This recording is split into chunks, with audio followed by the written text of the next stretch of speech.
Welcome, Normal American Show. Host Rob Lowe. Happy to be here with you. Now, I hope you all know how much I like you all. And I do. That's the honest to goodness truth. I really like my audience. I think you guys are the best. So I have been home for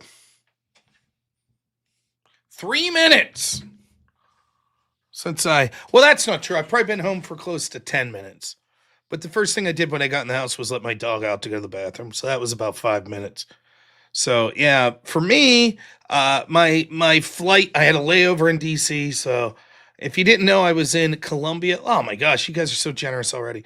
I was in Columbia watching Andrew Wilson debate Owen Shroyer, and then Rachel Wilson debate Brian Shapiro. And we flew out of Columbia today. My flight left at like 2:40. Then I had a layover in DC, and then I'm about 2 hours away from the airport in Pittsburgh. So just got home. My beautiful wife and my son picked me up. So he's going to bed. He's up past his bedtime. So here I am. I finally made it in right at 10 p.m. to stream for you all. I couldn't be happier. So what a fun week. My goodness. Meeting some people, fans of the Crucible. It's always a pleasure. Hanging out with my friends Sniper and Avarice and Jungle.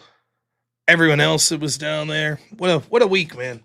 Really tremendous. And of course, Andrew and Rachel did a tremendous job. It's always a pleasure to hang out with them. So I had a great time. I'm blessed that I was able to go down there and do it. All of you that were there, that we had dinner with, and that were watching the debate in person, it's great to see you all here tonight. So we'll talk about everything that went down for both of those debates. I'm not going to analyze the Andrew Owen debate again. I'll just say a couple words about it. But yeah, and then obviously everybody wants to know, did I show it? Did I show it to Brian Shapiro? So we'll have an update on that. But first, some filler, some banter. I want to send a special shout out to Avarice and Jungle for hauling me around like I was like they were my limo driver and my security all week. And especially Jungle for putting me up in his beautiful place. It was incredible. And also, I got to meet Jungle's father, who is a tremendous man, and it was an absolute pleasure to meet him. And you really see, where Jungle gets his generosity and like a lot of his personality by meeting his dad. It was really a pleasure. It was a lot of fun. So, really cool. Had a great time with that, and I thank Jungle. Now, one thing though, I won't get too much into detail, but we go out to eat, and like Jungle, generous tipper, generous, we're bullshitters. So like today it was me and Sniper and Jungle and Avarice, and we went out to a Waffle House. This is a true story, by the way. And I'm wearing this exact shit. I haven't changed, right? And the waitress, she's very nice, and she's shooting the shit with us, and she's asking what we do. She thought that Avarice and I were voice actors. That was her guess. That Avarice and me were voice actors, and that Sniper and Jungle were our friends that were traveling with her. And we were like, well, not quite. I'm a streamer, and they told her a little about what I do, and it was like politics. And she's like, yeah, I'll sub. So we'll talk about that. But this is what I thought was neat. I told her my name was Rob, and she's like, we had a famous guy named Rob come in here yesterday. A famous guy. And let me go. And she gets like the other waitress. I swear this is true. And she's like, what was the name of the guy that was in here yesterday? The famous guy. And you know who it was? It was a famous Rob. And it really a famous one. Not just some shitbag YouTuber like me. Does anyone have a guess? It was not Rob Schneider. Good guess. It was not Rob Thomas. Also a good guess. Rob Reiner, not a good guess. That's not a good guess. I have bad news for you, wickeder than thou. It wasn't Rob Diedrich. Yes, it was Rob Lowe. Amazing. Look at that. Yeah. How about that? I ate at the Waffle House the day after Rob Lowe did. How about that? So that's something. He may have sat in the same seat. He may have got the same hash browns as me. We don't know. So basically, I'm Hollywood royalty, you know? I'm pretty sure Rob Lowe would say I remind him of Chris Farley from when he was filming Tommy Boy. I don't know. I just have a hunch. And do you think, like, what if it was reversed? What if it was reversed and Rob Lowe goes in there and eats, you know? And they're like, yeah, we had this guy, this famous guy named Rob yesterday that came in here to eat. And he's like, who was that? Yeah, what was his name? Robnoerr from Normal America. Do you think Rob Lowe would have been like, oh, yeah, that guy who was mentioned on Joe Rogan's show? Yeah, that's amazing. I'm going to have to tell everyone. Maybe I ate in the same Waffle House as that guy that was mentioned on Joe Rogan's show. Oh, yeah, Rob Lowe does do the Atkins diet. Oh. So there you go. I thought that was interesting. I was like, well, yeah. Makes sense, you know. My stock's rising. Not only was I mentioned on Joe Rogan's program, I also ate at a Waffle House that Hollywood elite Rob Lowe ate at. Things are looking up for your boy. The other thing that was funny about that, the woman was like, yeah, I'll subscribe to your channel. You do politics, but you make it funny, right? So, nice waitress lady, if you're watching, we'll probably talk about some politics today, but get ready to hear about my penis a lot. That's not normal on this show, but it's just a weird day. So I'm sorry that that's going to come up. So yeah, we'll jump in. Now, right before I get to the super chats, and then I'll talk a little about the debates this week and sort of just some things tangential to that. There is an insane amount of news that was going on. So we have the indictments of Morenz, who is like Fauci's assistant. We have the indictment of James Comey. This Supreme Court case that overruled race-based redistricting, probably the biggest court win since the overturning of Roe v. Wade. Huge, has the potential to shift maybe 25 seats from Democrats to Republicans. And even beyond that, just a huge win on principle of attacking the bullshit DEI framework that our embraced. Huge win. Now, I'm not going to talk about a lot today, so if you'll forgive me, I'm at the airport reading this, but I'm also talking to my friends there, and I'm going to go more in detail with it. I think Monday, me and Ryan Mullally will be doing a show, and I think we're going to heavily cover this court case, in addition to the James Comey stuff. But if time permits tonight, we'll get into that. So I don't want to leave everyone in suspense all night about Penisgate. So let's read some super chats and then dive right in to the story everyone wants to hear about. It's going viral over the internet, Penisgate. Once more, my penis in the headline news. Blasterbot, $10 says, Rob. Do you know he's a syndicated radio host? Did you, Rob? He talked to Lincoln, Rob, and way more important people. Nobody knows you, Rob. Go back to your third story attic, Rob. Thank you, Blasterbot. The Great Naughty Germ, $5. Thank you so much, my friend. Always appreciate it. Jess Gerald, it was a pleasure to talk to you on the phone a little. I know you were busy working, but it was great to talk to you. Thank you, as always, man. Incredible generosity. 50 memberships. Thank you. I thank you, and I'm sure everyone who got a membership. Thank you so much. Searsight, $10 says, good evening, Rob. Good evening to you. Thanks for the 10. Marcellery, thank you for being a member. 3 months. Time flies, huh? You're brave for facing your essay. Hashtag Rob2. I tried. Thank you for noticing. Jim Hayes, $10 says, not one step back, brother. Thank you, man. The great Jess Gerald again, $10 says, Rob Noor's the best Noor. We got to talk about this bean situation. Bean situation. Oh, yeah, okay. Does chili have beans in it? I don't mean just like hot dog chili that you put in your hot dogs. If you go to a restaurant and you order a bowl of chili, does it have beans in it?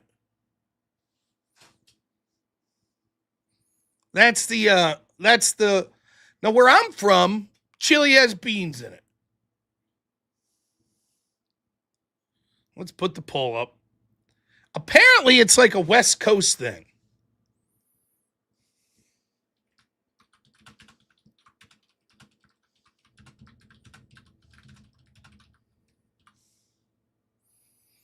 I put, does a cup of chili have beans in it? As to not get confused by just the chili on hot dog. In fact, yeah, you have like the kidney beans. Avarice got a bowl of chili, and it came with beans, and he's like, this isn't chili, it's bean soup. And I was like, what the fuck are you talking about? That's chili. And he's like, no, this is bean soup. And I was like, no, bean soup's like bean soup, like ham and bean soup.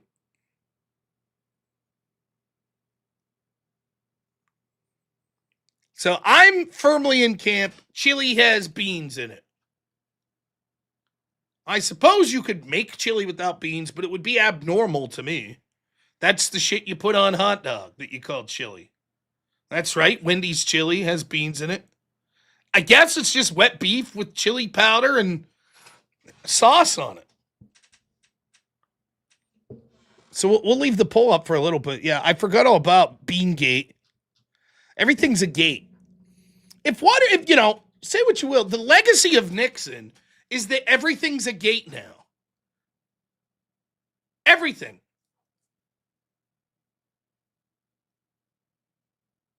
So we got Penis Gate, and it's crazy. I'm going to read some more super chats. At the end of the super chats here, we will check the results. Wade Boggs, you lunatic. $100. Thank you so much. What a legend. Happy the Whip Wheel's back. Good to see you, Chair. Also, what's up, Rob? I'm doing okay. I'm glad you and Chair and the Whip song are doing good. Thank you, Wade. Gully, $20.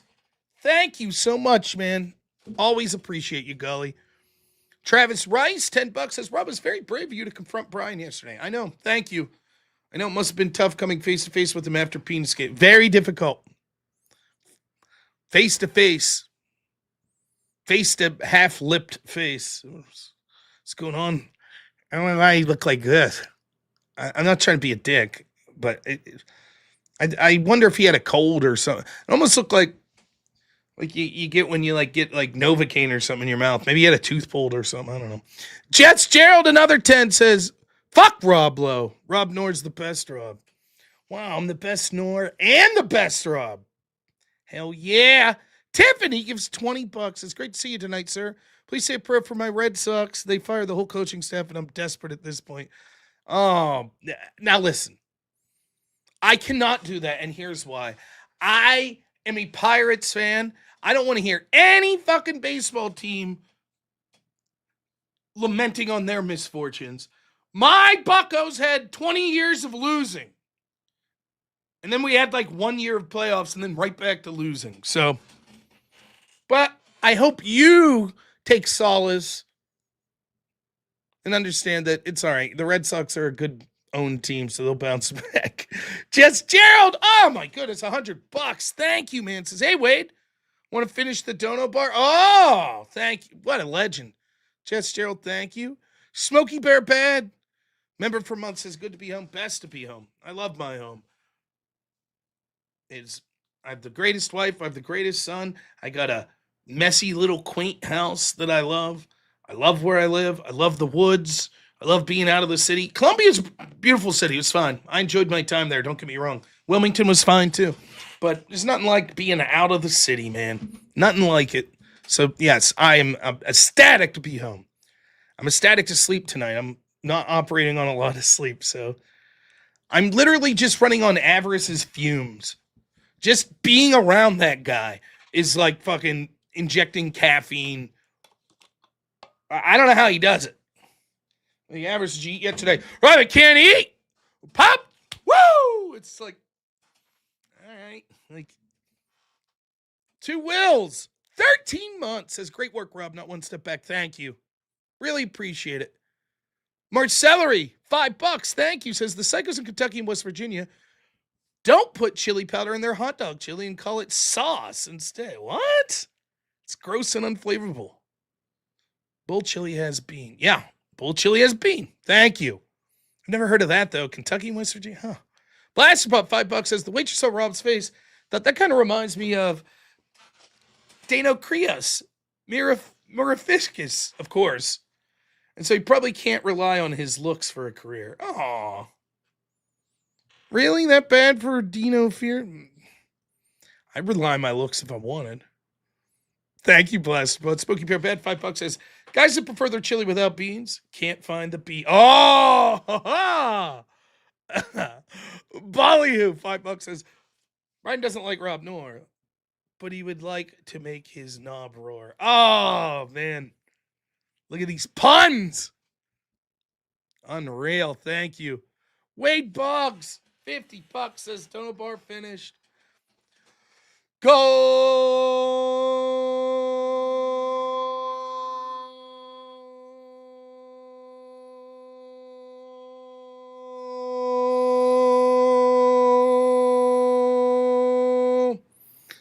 Thank you, guys. Unbelievable. Thank you. Christopher Scott, 9 months, a member, says, welcome back, Roberto Noir. Thank you so much. All right.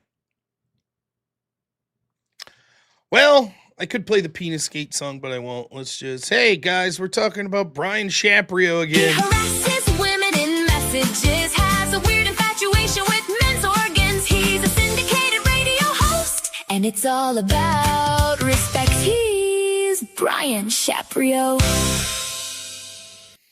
Hey, Brian Shapiro, let's talk about it. But first, we'll close down the poll. Maybe. And with a whopping 182 votes, 82% says a bowl of chili has beans. Oh, my goodness. John Smith, $10 says, Penis Skate song, please. We'll get to it. We will. First, I want to say a couple words on the first debate, the Andrew Wilson versus Owen Shroyer debate. I did a review of that yesterday. You could go on my channel right now, click under the tab that says live. You can see my video from yesterday where I reviewed that debate, right? I didn't bring it up on screen, but I talked about my feelings and why I thought Andrew won that debate. My editor, Black Elk, titled the video, Andrew Wilson narrowly wins the debate, which is true. And I said that I can understand why it'd be a 60-40 because there's so much agreement. I thought, for me, Andrew pretty convincingly won. But I also understand why it's a close debate to evaluate, largely because there's a lot of similarity and people's preconceived biases about things like Israel are so overwhelming. So I stand behind the video, and I like that review. We ran a little afoul of me, as usual, getting mad at people in the chat, being like, calling me an Israeli shill or whatever. But other than that, I enjoyed that video. I thought it went very well. And then, of course, Avarice and Jungle dancing like lunatics behind me. Neither here nor there. The one thing I wanted to say, and I think this is so funny, I just want to bring this up. So I was sitting at the airport and I was reading the comments on that video. And I know this is how it is, but it always just makes me laugh. You go look at the comments of that video, and there are comments that are like, of course, it was so obvious that Andrew got blown out. And Rob just kisses Andrew's ass because Andrew's hired him in the past. And so that's the only reason that Rob says Andrew won. Then there are comments that say, it's clear that Rob's just trying to kiss Owen Shroyer's ass to get in good with his crew because Andrew clearly dominated the debate. So I just thought it was worth pointing out. It's funny how that goes. I mean, I'm not going to say I'm not without bias. I am. But it doesn't matter, like, how many times you say, like, I'm trying my best to just give you my authentic opinion. That's the way it is. I could say, like, I don't think Israel's responsible for everything, but yeah, I don't want to fund them anymore. And I do think that they're not good and I don't like this war. And literally for that comment, I'll have people simultaneously being like, you're an anti Semite, or, oh, Netanyahu must have paid you $7,000, you Zionist. So it's just funny. I need to understand that that's the way things are and just move forward. But it is funny. So, anyways. So any questions about that debate? I'm not going to really reference much more tonight. Suffice to say, it was a fun debate. Owen was a lot of fun before the debate. I talked to him for a couple minutes, saw him and Andrew yucking it up. After the debate, though, so I want to explain this to anyone that was there. And if you haven't been there, I'll tell you sort of how this works. And maybe this will entice you to go to one of these events. Hey, my wife becomes a member for 12 months. A whole year. Look at me go. No, 11 years married, but only 1 year a member. Postal Joe, thanks for the membership. Really appreciate it. So a lot of times what will happen at these events are you can either get a VIP ticket or sometimes it's not even necessary. And Andrew will take people out to dinner. And so you get there and you get to hang out with Andrew. Owen Shroyer came out. You get to hang out with them, bullshit to them. If you're of age, have some drinks. It's fun. It's a lot of fun. And, it's interesting. Even for me, like, I've watched Owen Shroyer for years. So it's interesting for me, like, from the perspective of a viewer, to be able to see, oh, hey, these people you watch and just bullshit to them. And when I go to those events, though, I try to stay out of the way. And I bring this up because someone asked if I got to talk to Owen. I didn't really, not at the dinner, because I feel like I'm a very lucky person by nature of the connections I've made because of streaming and other things, that a lot of these big streamers now, I actually have access to. Almost exclusively through Andrew, but still. So, if someone travels a long way to watch two guys like Andrew and Owen to debate, or watch Rachel Wilson debate, I'm trying to stay out of the way and let those people have access to the people that they, wanted to come see, because I'm fortunate and I could maybe get access to those people elsewise. So for that reason, unfortunately, I would have liked to have talked to Owen more, but I just didn't get an opportunity. I think the crowd there was very excited to talk to him. And so I just stayed out of the way and didn't want to sort of, shoehorn myself in there. But he seemed like a very nice guy. I have nothing negative to say. It seemed very nice. Before the debate, like I said, I got to talk to him for a few minutes. And I think everyone had a lot of fun that night, except there was a black dude with like a gold grill outside that for some reason thought it'd be pretty cool to like swing around a butterfly knife. That guy wasn't with our crew though. So I don't know if that guy had fun or not, but he looked like a peach, I guess. But other than that, everything was good. So then we get to the second debate, which I will talk about some. The Brian Shapiro, Rachel Wilson debate. So I'll just let you know a little. There's some behind the scenes stuff that's not my story to tell. So I'll let that to Brian and the Wilsons talk about sort of that level of stuff. It's not my story. I obviously have opinions, but they can talk about, I know Brian's been out there saying, well, this is what happened behind the scenes. Like, I wanted to shake their hands. Andrew and Rachel can talk about that. I did the extravaganza from the green room yesterday, so that was a lot of fun. And then, the debate occurred. So, let's start there. Let's start with the debate. I thought about just reviewing the entire fucking debate and putting it up, but I know Jake Rattlesnake already did that, so I'm gonna let that slide. And you can go to Uncensored America. I believe they have the video of that debate up, so you can check it out. And I do have a clip that I'll play though here towards the end. I'm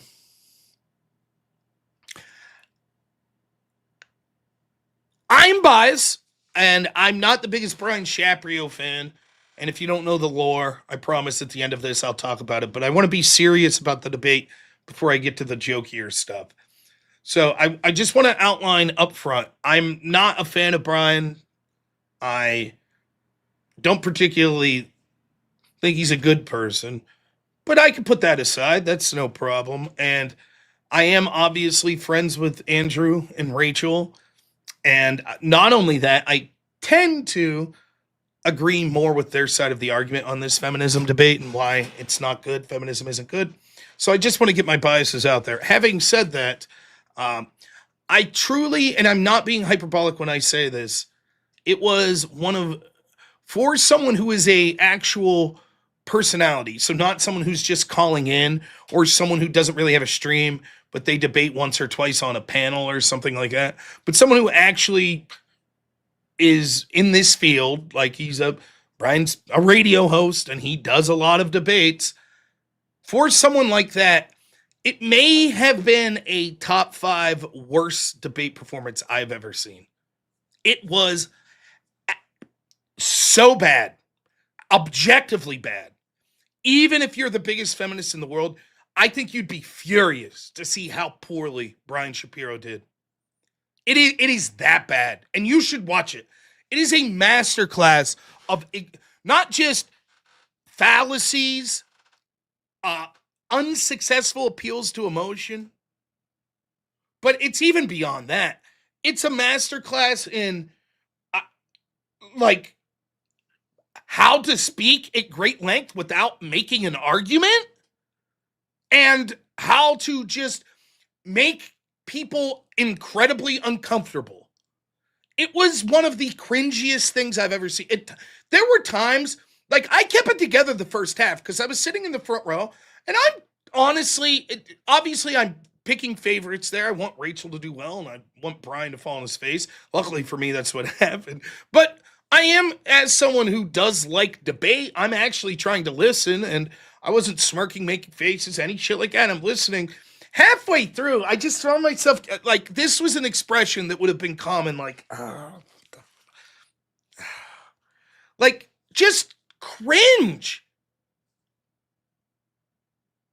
I don't even know what to say. Like,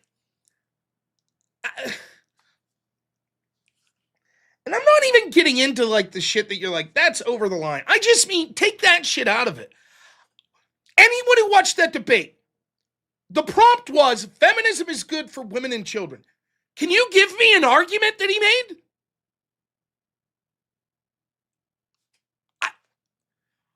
I literally, to steelman his position, I would struggle of what he was trying to say. Like, I'm going to try now to say what I think Brian's argument was. And this is me being incredibly generous and trying my best to fill in the holes for what I think he's trying to say, right? I think he was like, look, feminism's good because Rachel, you wouldn't even be able to be here debating if it wasn't for feminism. Because prior to feminism, women like you wouldn't have had a voice.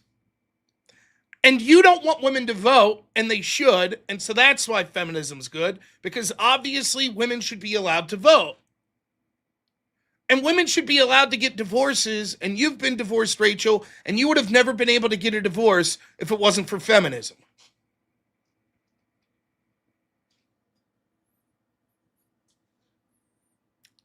That's it?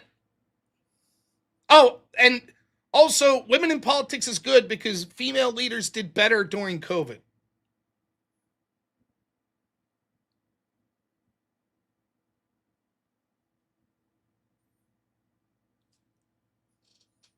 Now,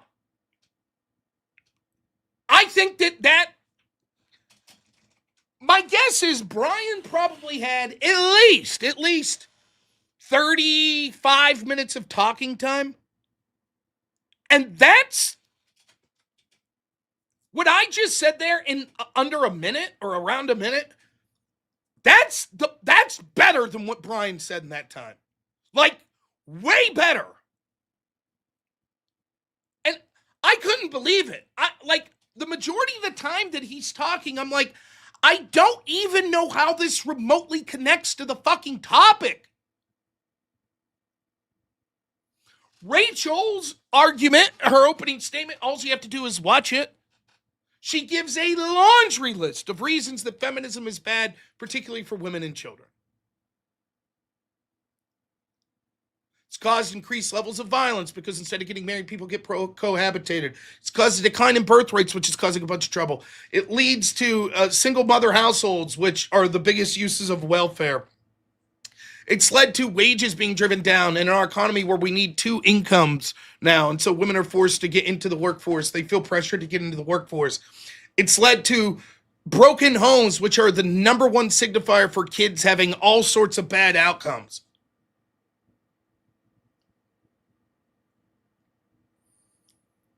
Brian didn't touch any of that. Nothing.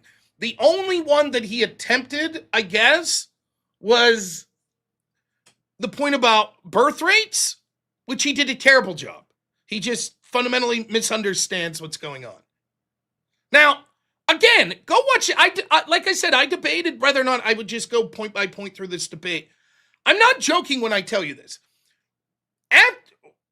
Brian gives his opening. Oh, so then Brian's opening statement, he went first before Rachel. And he does this thing where he has this faux concern. And that I was thinking about it, and there's a lot of things to dislike about Brian, right? He is Dunning-Kruger personified. He has this thing that I always find incredibly arrogant. You could be not very good at debating or debating a particular topic. That's okay. Who gives a shit? It's not the end of the world. You could be super arrogant. It's okay. Maybe you deserve to be arrogant. Maybe you're really fucking good. Muhammad Ali was arrogant. No one gives a shit because he was awesome. But you can't be both. You can't be terrible and super arrogant. And that's Brian. He's so bad and so fucking arrogant. So right out of the gate, it's a very unlikable combination of traits. But that's not the worst part about him. He's incredibly cringe. That's really bad. But the worst part about Brian is the faux sincerity. That's what it is. It's the fake fucking good guy act. If he was just a prick, it wouldn't be that bad. But it's the fake fucking, I just wanted to shake your hand, and I'm really concerned for you, and, that's the shit. That's what's fucking, that you're just like, what the fuck are you doing? And we'll talk a little about that later here. But that shit is so fucking aggravating. And by the way, he's worse with women with it. But if I play, for example, I'm not going to do it, but the 18.5-minute Spurgfest he had on my channel, Rob, I care about you. I care about, no, you don't. Shut the fuck up. No, you don't. Shut up. And it's worse with women. It's worse. It's this, it is the sneaky fucker thing, as Rachel said, or it's the fucking, it's what I was saying in my question, I'm dead serious about this. How many times have you seen the guy that's an actual fucking piece of shit, trying to fucking, hook up with some drunk chick? I'm not accusing Brian of that. I'm not saying that. But it's the guy that wears the white knight armor that's really trying to take advantage of the woman. Or he's really the biggest piece of shit. But he virtue signals this, I'm such a good man. Yeah. Right, the male feminist. They're more dangerous than the fucking guy like me. I have a rich history of telling women to eat shit, fuck off. I've told stories when I was in college. Yeah, ask my wife, she's there. I had a roommate that was in a frat, and they would routinely, the frat brothers would come over to our place. Hey, what's up, Sarah Spector over on X? How you doing? Totally fake sympathy, no empathy, and thinks every fool. Sarah Spector, of course, is the woman who has alleged that Brian financially exploited her. And I may be talking to her later. I will explain that situation in this video, I will. But Sarah, thank you for being here. I appreciate it. And I have talked to Sarah. So maybe I will be talking to Sarah on stream here in the near future. But for now, to continue here.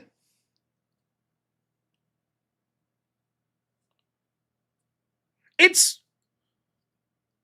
when I was in college, these girls, sorority girls would always come over with these frat guys.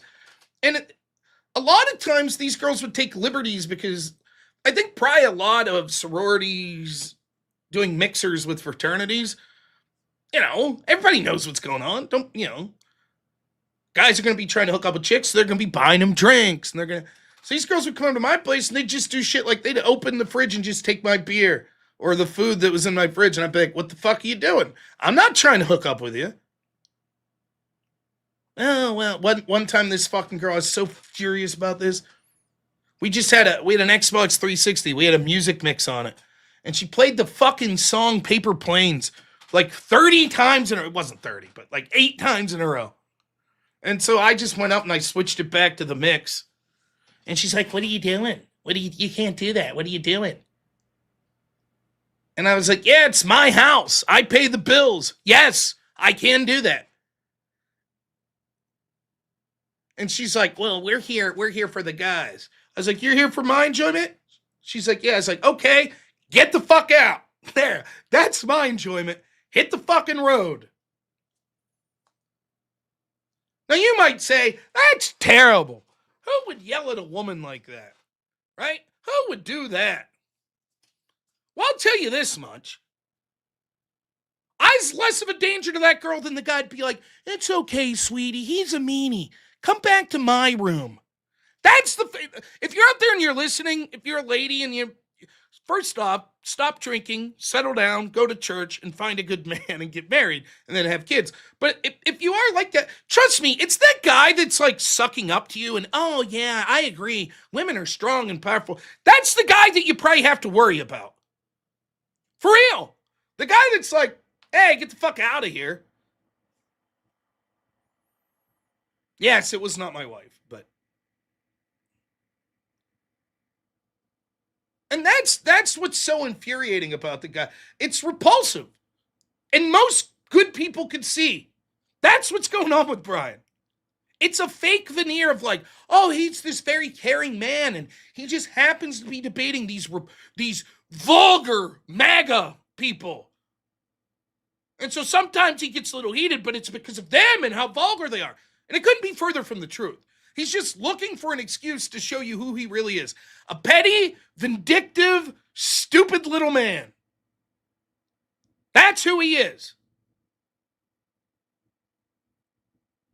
And as bad as being a petty, vindictive, stupid little man is, it's better to just be honest about it than hide it under this veneer of, oh, I'm this caring man.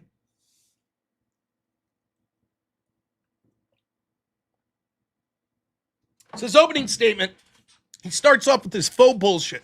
Now, if you didn't know anything, you might believe this bullshit.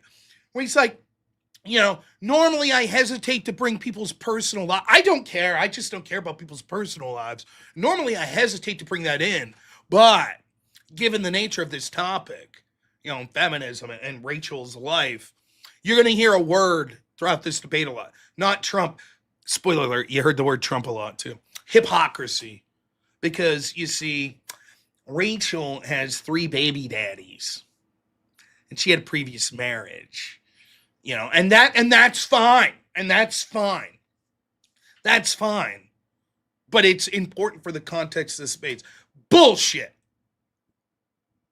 Brian, whose first post DM to Rachel ever was asking her how much she needs to drink to have sex with Andrew, then him trying to fucking hide that fact and be like, I think I was hacked. I think someone hacked my DMs. Fuck you. That's the truth. He wanted to bring that up because, like so many people that dislike Andrew and Rachel, they bring that up because they can't keep up on the merits of the argument. So it's some slight, basically he's trying to say, you're a whore, but I'm polite. I'm very polite, and it's necessary that I call you a whore, but I'll say, oh, you were a woman who had relationships with other men and had children in those relationships, and I only bring it up because it's important to this debate. Fuck you. Don't lie. You want to bring it up just because. Maybe I believe that shit if it wasn't for his past interactions. And by the way, it's starting to be a pattern. Again, Sarah Spector in the audience, I'm going to be honest with you. I don't know if Sarah's allegations are true or not, but they are allegations. And by the way, Brian Shapiro, when it comes to our dear President Trump, more than happy to take allegations against him at face value. But I guess it's different when it's allegations being levied at him. But nonetheless, we also see his behavior not just in DMs with Rachel, but in DMs with women like Savannah Hernandez.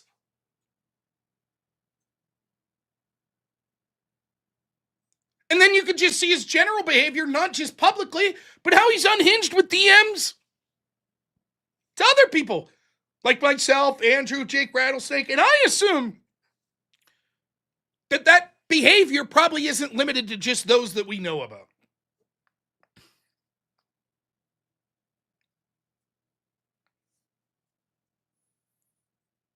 That's right. He brought it up because he thought it was like going to be a viral, oh yeah. Because he sees other people say, oh, Rachel has previous children.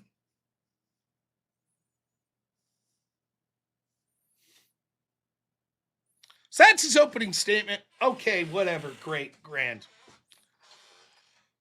Within, I'm not making this up, 30 seconds of Rachel's opening statement, he starts to interrupt. Now, if you don't do the online debate stuff, everybody knows that you're supposed to be quiet during the other person's opening statement and during the closing statement. Right out of the gate, he interrupts. James, the moderator for modern day debate, not exactly a forceful moderator. It's like, hey, Brian, come on now. She didn't interrupt you. Opening statements. He proceeds to interrupt again. So James, in the very first opening statement of Brian not speaking, of Rachel's opening statement, has to mute Brian's mic or call for the muting of the mic. Right out of the gate. So you know exactly how this...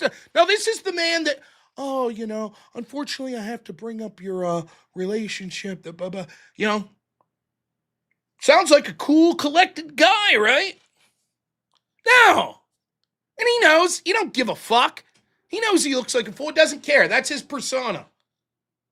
He thinks that being a raging asshole is cool, but as long as you say at the beginning and the end of the debate, hey, I really care about you. You know, let's have an emotional moment together, that somehow that offsets it. Once the opening debate starts, I can't even begin to explain how this happens. I can't even begin. They start talking about the suffragettes and sort of like, you know, the first wave feminist movement. And Brian's like, oh, you like the way things were before, like the feminists before the suffragettes? Yeah, that's Rachel's argument. She thinks feminism's bad. Now, you may agree or disagree with that, but yeah, that's Rachel's argument. He thought this was a winning argument. You ready? You ready for this? A fucking adult who is a syndicated radio host, who supposedly does debates and thinks he's good at it, who claims to have hundreds of thousands of listeners a day, he comes up with the following argument. You didn't like the suffragettes? No. You like the way it was before them? Yeah. I see you have a cell phone. Why don't you give that up if you want things to go back to the way they were?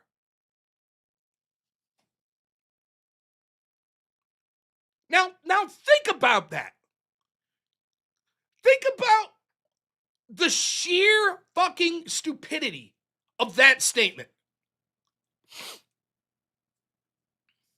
That'd be like if I'm arguing with Brian Shapiro and be like, you don't like Trump?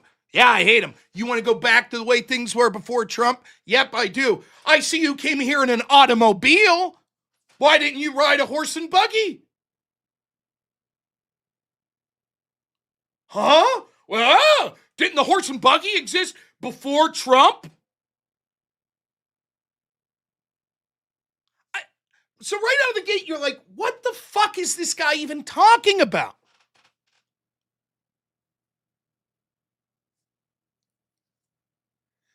I'm not going to get into every argument. Again, watch the debate and decide for yourself. Maybe I'm wrong. Maybe you'll watch the debate and say, actually, I think Brian did a tremendous job. If so, I suggest heading to a doctor. You may have had an aneurysm, but hey, you should watch it for yourself. Right?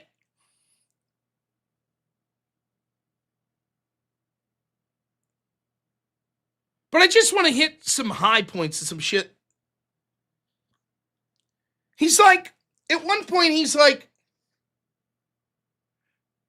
something about Christianity, and he's like, how do you, before we get to that, he doesn't understand, this is something like, people will do this, and I think it's funny, you can always tell someone who's not a very good debater because of this. They'll be like, here's my claim, and maybe they'll have evidence for it.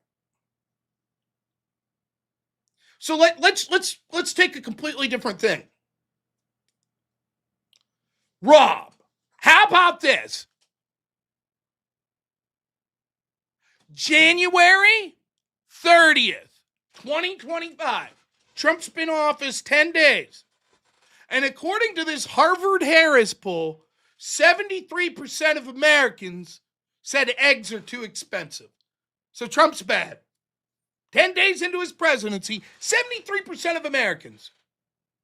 Okay, he made an argument. Trump's bad. Why is he bad? Because egg prices are high. Okay? How? Where's your evidence? Because 73% of Americans 10 days into his administration believe that. And then I would respond with this. Well, I believe that. They probably did.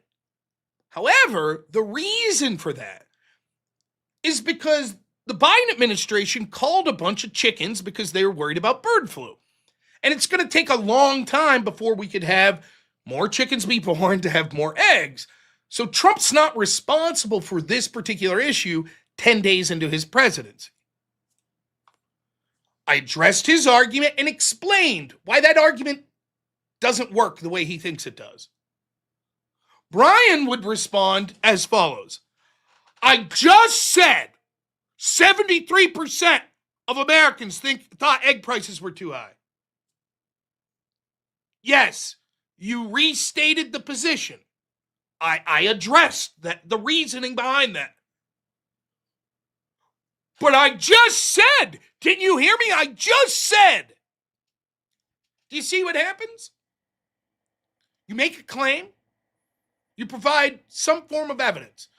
The other side impugns that evidence and says, but here's an explanation for that evidence. And your response to that is saying, but here's the evidence. Right? Once more, I'm impugning the evidence. You're not responding to me addressing the evidence. Yes, but I read this evidence. That's what he's doing. So he thinks what he did was to prepare for this debate. He, basically probably spent more time researching, Rachel's relationships and shit than anything else. But as far as the substance, here's what he did. He looked up a couple of key points that he think he could say. I found a poll that said women don't have babies because of economy. Oh, and Trump's repealing people's food stamps. I'll take it to Trump. Good enough. Then he probably went to AI or a Google search or a fucking Reddit thread, and he looked up what people were saying negative about Rachel's book. And he finds a quote that he thinks accurate. It's like, bam, I'll run with that quote.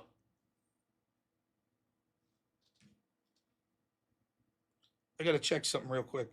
Did Philly win? I'm assuming that happened.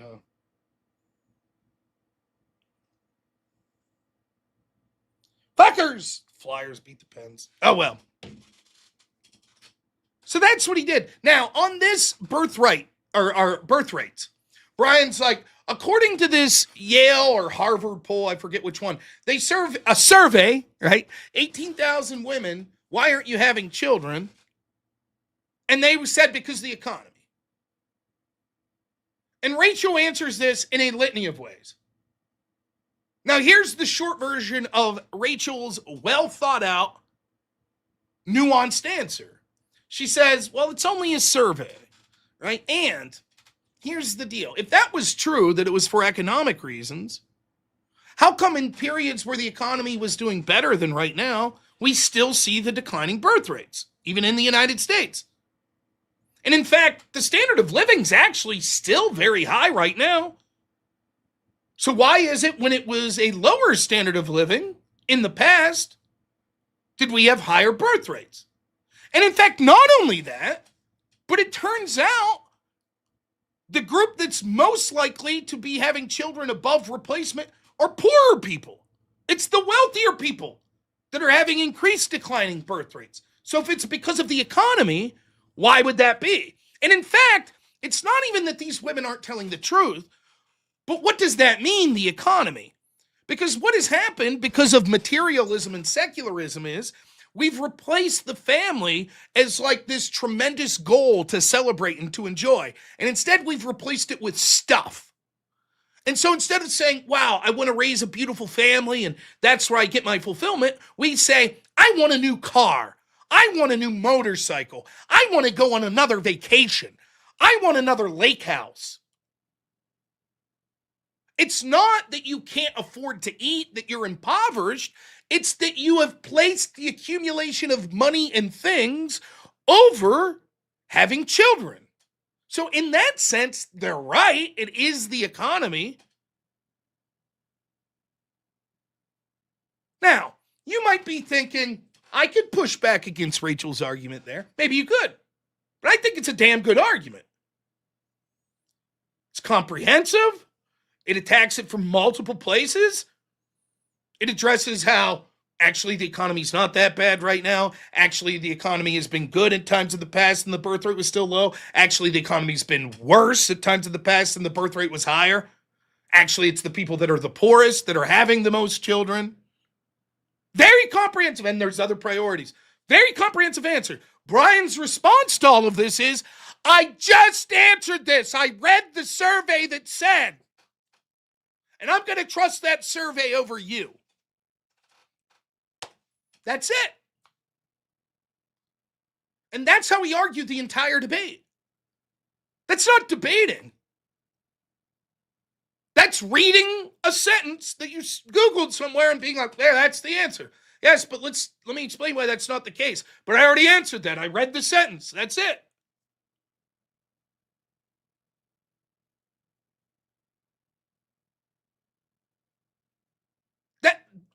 That's basically it. And Rachel is correct to be like, these are just fallacies. And she's sort of befuddled. She's like, you're not making an argument. You just keep restating something. That's not an argument. And by the way, this is what Brian always does. The very first time I interacted with Brian, this is exactly how it went. Well, Trump's been indicted. He's a 37-time felon. Great. Would you like to talk? I happen to know about those cases. Let's talk about that. Well, and Trump, he's found liable of sexual assault. Okay, would you like to talk about that case? Well, and Renee Good was killed. Okay, would you like to talk about that case? Read something, bounce to the next, bounce to the next. Never actually have an exchange on the specific things he's saying, except he'll do it like this. He has these, now I'm not good at grammar. Prepositions, maybe it's the word, maybe not. Go ahead and laugh at me if I'm wrong. Hey, Brian, I know you're laughing. You could laugh at me if I use the word preposition wrong. But I have these like phrases that he'll say, right? I'm glad you asked that question, so I'm going to explain it to you. Spoiler alert, he's not glad you asked the question, and he is also not going to explain it to you. Every fucking time. Count how many times he says shit like that.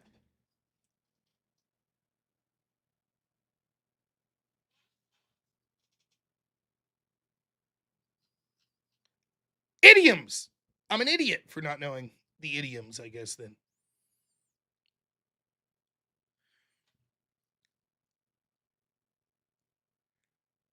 So that's like the most of the debate. Now, I do want to little compliment sandwich here in reverse. I do want to give Brian one positive. Something that Brian does very well, and I'm not joking. I'm not at all. Brian's very good at controlling the direction of the debate. He's one of the best I've ever seen at it, and I'm not lying. You're all like, bullshit. I'm telling you the truth. He's absolutely insufferable and just full of hot air and just never shuts up. And so this is a classic Brian thing, right? Birth rate. Rachel gives a nuanced answer, but I said the birth rate. No, that's not responsive. Okay, I want to move on to this. I bet you do, says Rachel, because you're wrong. No, that's not it, but it's interesting. Do you think women should have the right to vote? And it's an effective tactic, because if you're a good debater, what it allows you to do is focus on your offense. Here's my first piece of offense. Rachel has a ton of offense she wants to get to, right? Rachel wants to talk about how abuse rates increase with single women. How measures that we look to measure happiness have declined precipitously since feminists have started pushing their agenda. That's offensive positions that Rachel has, is why feminism is bad for women and children. Single families and how much worse they are for children. Rachel wants to talk about that stuff, but she never gets to. And I do credit Brian for that, because he's very good at constantly controlling. He'll say something and then Rachel's like, that's stupid. And then Rachel argues and he keeps restating it. And then he moves on to something else.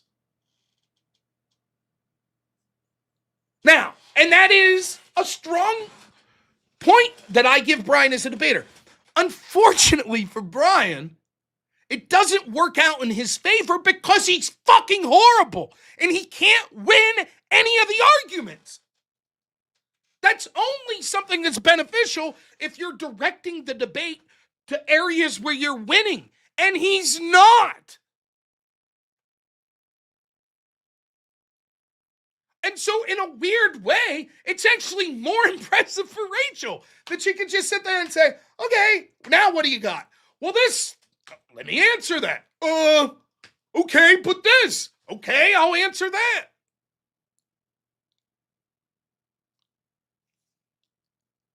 Then there is this cringe fucking performative bullshit that it is. I have seen a lot of performative people in college debate, in politics, in the online debating sphere, but Brian's got to be in the fucking running for an Olympic medal in this one. Says something about, well, how would you convince women to have children? Become Christian. Oh, blah, blah, blah, atheists. I think atheists are retarded, says Rachel.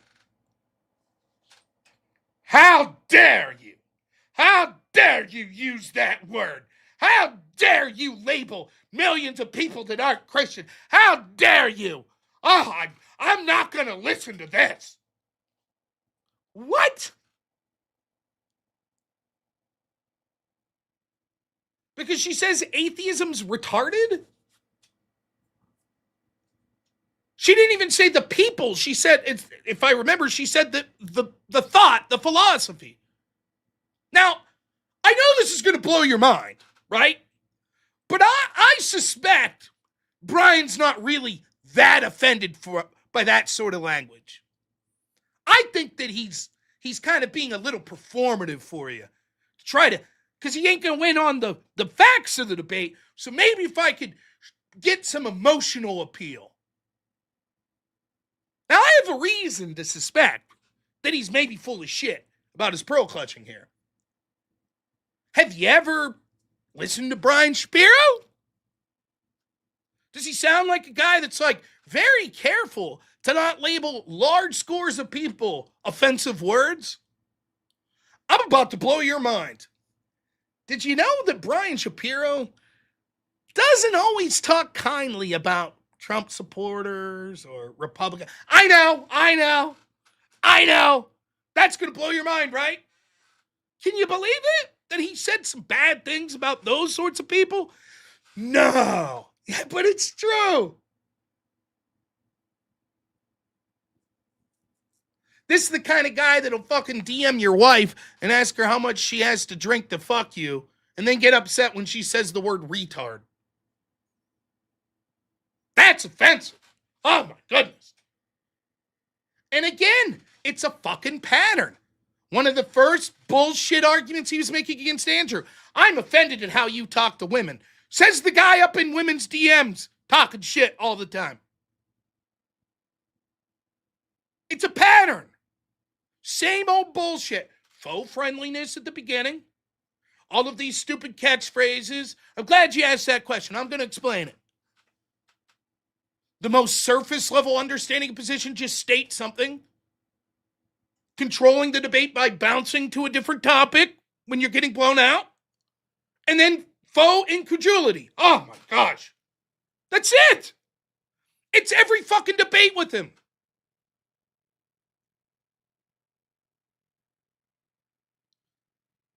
Then personal insults.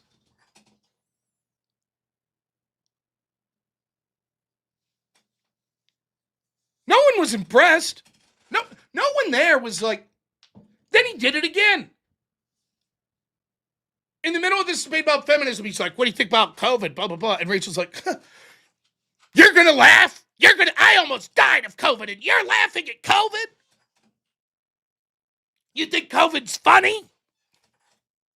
No, Brian, I think your fucking insane bullshit is funny. And so does everyone else in that fucking crowd. When he said that about COVID, I swear, I looked over at this guy who was standing by the wall, and I couldn't help. I was like, this is almost exactly what I did. I was like, and he just looked at me and was like everybody was like, what is happening?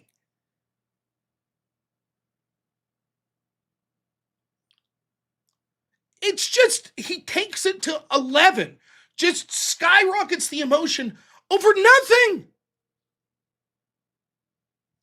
At another point in the debate, Rachel was doing, I do this all the time too, but it is silly. So I will say this is silly for Rachel to do. I do this all the time though. In fact, I'm probably the worst offender I know at this. You make this stupid voice when you're impersonating someone. It doesn't even sound like them. You just do the stupid voice. And then I always do like arm motions like this. Rachel does that too. So she's like making fun of Brian's argument. She's like, but that's why women, it's because of the economy. Yeah, something like that. And I'm the worst with that. So, and then Brian does it back to her, which is fine. You know, just like, blah, blah, blah, blah, makes fun of her argument.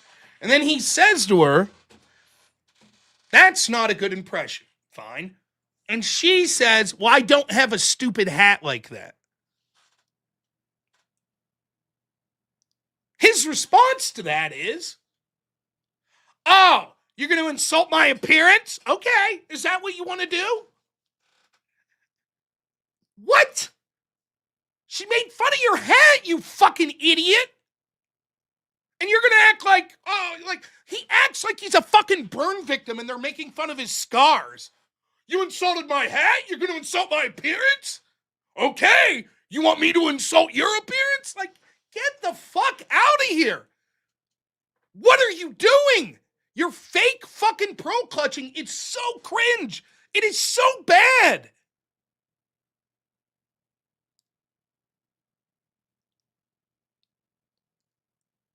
Then, at another point, he's like, he says something stupid, and Rachel turns and looks in the direction of Andrew, who is sitting, like, it's like Andrew and some Crucible people that are in the front row on Rachel's side of the podium. I don't know if you could see this in the video if you're watching it home. And then Brian's on the opposite podium. But very close to the podiums, the front seats were. And Brian's like, oh, what are you going to look over at your husband for, huh? He's like sort of implying like, are you asking him to save you? Which is not what Rachel was doing. You'd have to ask Rachel specifically, but I think the reason she was looking at Andrew was, can you fucking believe how bad he is? I think it's what that look was. Like, this fucking guy. That's what I think. And Brian responds by saying, why you gotta look at your husband? But husband, by the way, that's Andrew Wilson and his little circle jerk over there. I suppose I would be considered in the circle jerk. My response to this would be I know Brian's always infatuated with mine and other people's penises and the touching of them. I assure you there was no penis touching to anyone in the front row. Furthermore, we were not in a circle, but set in a line. So no circle jerk. Nonetheless, that's what he said.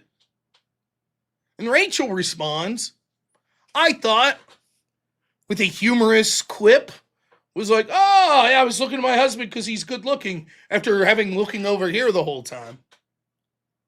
Now, it is true that that is a personal insult towards looks, but that is about as soft as an insult as you could give. That'd be like me saying, oh, thank God Wade Boggs is here.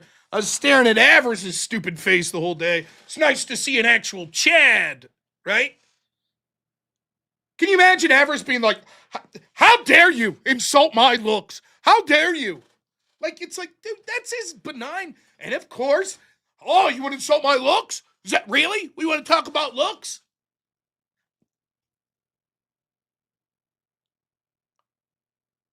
It's just like the guy wants to be a victim so fucking bad.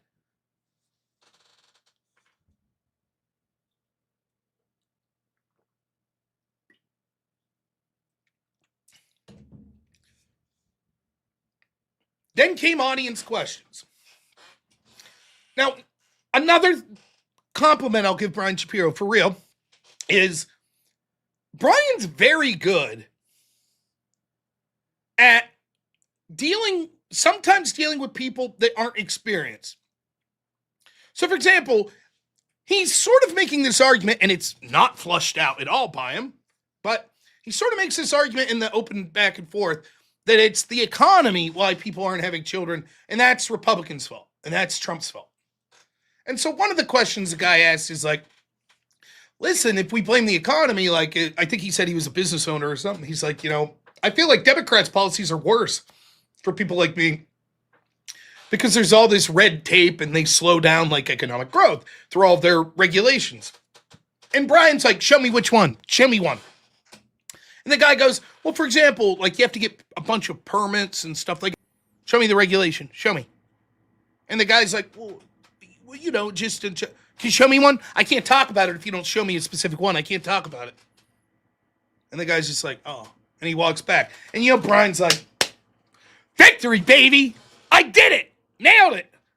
It's like, Brian, we know what the fuck he's talking about. You know. And you probably support many regulations. For example, climate change regulations. They impose emission standards, etc. that you have to go through. You have to have a catalytic converter, this, that, right? Brian would just say, well, those are small regulations that are worth it. But he just pretends. I need to know the exact specific one or I can't have an opinion. Meanwhile, it's the exact opposite when it comes to criticizing Trump, etc. It's the most surface level bullshit you've ever heard. Trump's a 37-time felon. Really? Can you explain over what? I don't know. A jury said so. That's all I need.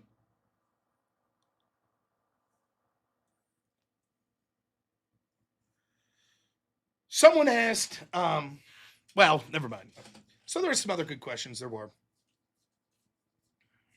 But I got to ask a question. And so we're going to set that up. Now, before I explain the question that I asked, I do want to tell you this. I really did, you could believe me or not. And then, by the way, this is me being polite. We're going to talk about the jokey shit here coming up about Penisgate. We haven't got into it yet, so I promise we will. My approach to Brian was quite literally this.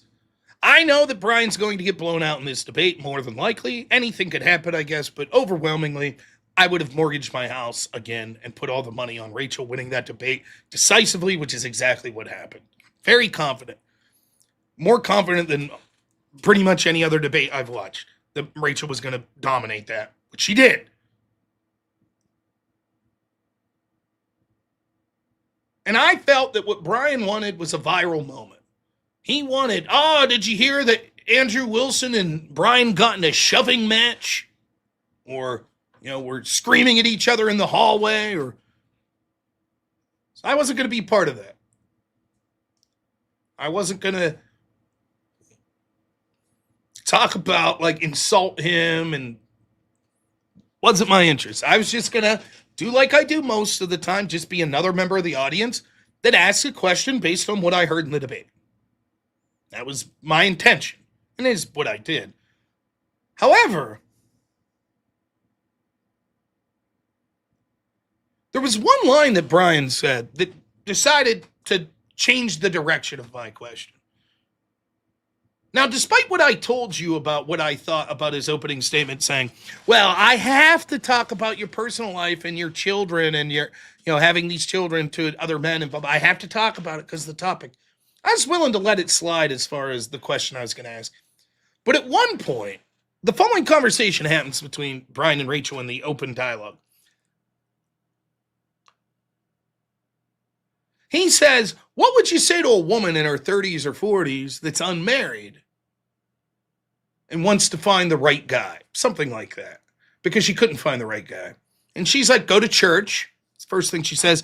And then she says, well, really, is that what it is, that she couldn't find the right guy? Or is that she had like 40 and 50 hookups and now she's trying to settle for the right guy? And Brian's response was, you're talking about yourself. Implying that it's Rachel that's hooked up with 40 and 50. Scott Hotbed, I can see your post, by the way.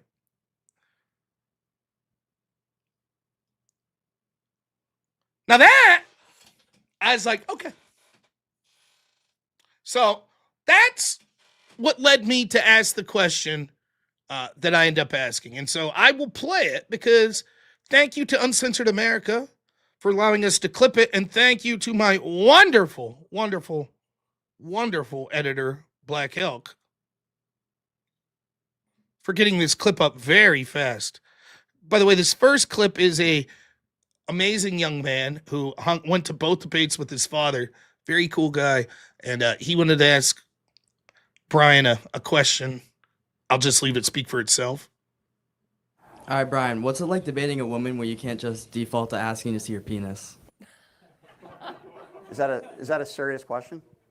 I don't even know what that means. We'll go to the next question.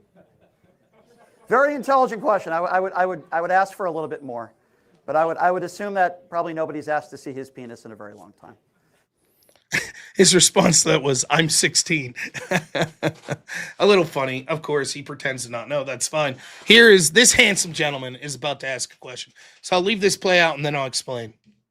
Hey, how's it going, Brian? I appreciate that you said that, like, you had to bring up the personal stuff. I think that is true. And sometimes people don't understand when you're So for those of you who don't know who this guy is. Now notice he couldn't even let me get out the question. And he's going to start talking about me. But I'm just a nobody. Who knows me? Apparently I'm in Brian's head, though. Here you go. I had a few debates with him, and this should be a Rob very Noerr. the Great Rob Noerr, everybody. Thank you. Yeah. I was actually giving you a compliment. I'm sorry. It's difficult in debates like this where there's a personal nature and you have to bring in things that are relevant to people's lives. It's not really an insult, even when you're implying she slept with 50 men. I understand how it's important to this debate, and I appreciate that. So given that, feminists such as Melissa Fabello and Caitlin Berg have written extensively about the problem of men adapting feminist talking points in order to harm women. Given allegations that have been made against you of financially exploiting women and your treatment of Savannah Hernandez, who was assaulted by a man, I'm happy to and talk how about you that. mocked them, do you think, Happy and to this talk is the about question that. to both of you, do you think that you exhibit those same sort of toxic behaviors of Happy. men embracing feminist talking points in order Sure. to attack women? I'm happy to talk about that. So first of all, I'll start with Savannah Hernandez. Now, of course, he can answer however he wants, but the point of me asking this question is that he's a sneaky fucker. I'll explain exactly what a sneaky fucker is in a minute. But he is one of those feminists that seems to be overly hostile at times to women, overly aggressive. In other words, I'm not accusing him of any crime or anything. What I'm saying is he shares the tendencies of these male feminists that actual female feminists have written about, as I was suggesting. Full disclosure, I had to look up their names, but I know I'd read these articles where you had these female feminists saying, look, a lot of men that come into our movement and say, yay, go women, are actually just there to exploit the situation. And I think that's a lot of what Brian is. And so seeing as how he wanted to bring up Rachel's personal life and we have to in this debate. It's not personal. It's not personal. It's just we have to talk about it because it's relevant to the conversation. I agree, Brian.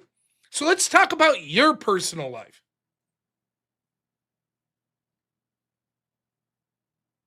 And that's exactly why I wanted to ask him this question.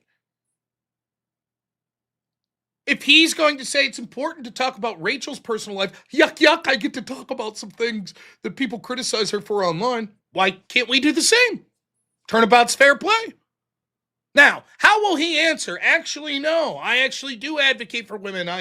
Let's see how he responds. Savannah Hernandez, of course, who you know, is the woman who was shoved by two people. Three, actually. The Ostrenkos or something. I apologize, I'm screwing up their names. I'll be as brief as possible. She was with Turning Point USA. She's a conservative. All of these lefties are surrounding her in Minneapolis, I believe it was, blowing whistles, bullhorns, etc. Father tells his daughter, go blow that whistle in her ear. People in the crowd say, your daughter and your wife are going to throw hands or attack her. Yeah, I know, that's how they are. Ha ha ha. She ends up being like sort of pushed out of the way. She pushes back a little. Big Bad Dad waits until the crowd sort of has her walking away and slams her viciously in the back. Of course, then the following day, they go on Brian Shapiro's, Mr. Shapiro's radio program.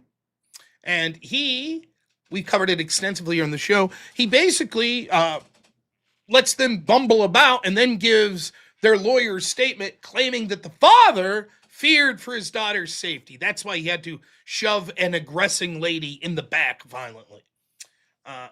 Now, he had no doubt since saw the actual footage that showed just how bad this family was. And yet, instead of saying, you know what, I got that wrong. I brought that family on, and now that I've seen the evidence, it was wrong. Instead of doing that, he decides to go after the lady that was pushed, claiming she has a fake concussion.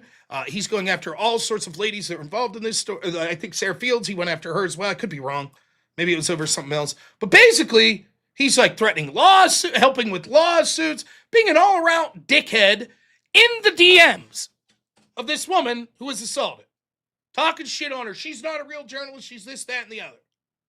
So here's his chance. Okay, Brian, that sounds like what these male feminists do. They pretend to be these champion of women, but then they treat them like shit. Let's see what he says. By the way, nobody's been arrested in that situation. I've been talking to Savannah. Irony of ironies, literally within 24 hours of Brian Shapiro making that statement, the mother, the father, and the husband were all federally arrested. No one could lose like Brian Shapiro. He's so fucking bad. He's single-handed. In fact, I would not be surprised if Kash Patel watched this debate and Todd Blanche watched the debate and was like, well, it's time to indict them now, just to embarrass this Brian Shapiro guy. So, I mean, literally, they indicted them today, within 24 hours. So listen again. First of all, I'll start with Savannah Hernandez. By the way, nobody's been arrested in that situation. I've been talking to Savannah for 3 years. Never have I ever condoned violence or said somebody deserves to be assaulted on either side of the aisle. I've said that on 4 national networks since. Yes, you can say that, but when you bring on the assaulters to do a puff piece and make their legal defense case, it belies your words. You didn't say she deserved to be assaulted. You just covered up for the people that assaulted her. So when you say, trust me, I'm against it, doesn't seem that way. That's not what it seems like. But here we go. That incident happened. I said it on Pierce yesterday. My issue with Savannah Hernandez is this. And by the way, the worst thing I said to her was I called her a grifter, a right-wing grifter. Okay? Now, I also said she faked her concussion. You said you were going to help the family file a lawsuit, though I don't know if that was against her or another woman, but also interviewed somebody that used to work with her at InfoWars, had her on my show, agreed with me. That doesn't mean that anybody deserves to be assaulted. I've said that over and over. Now notice he does something very clever here. When he's talking about Savannah, in a negative light, he's talking specifics. She's a grifter.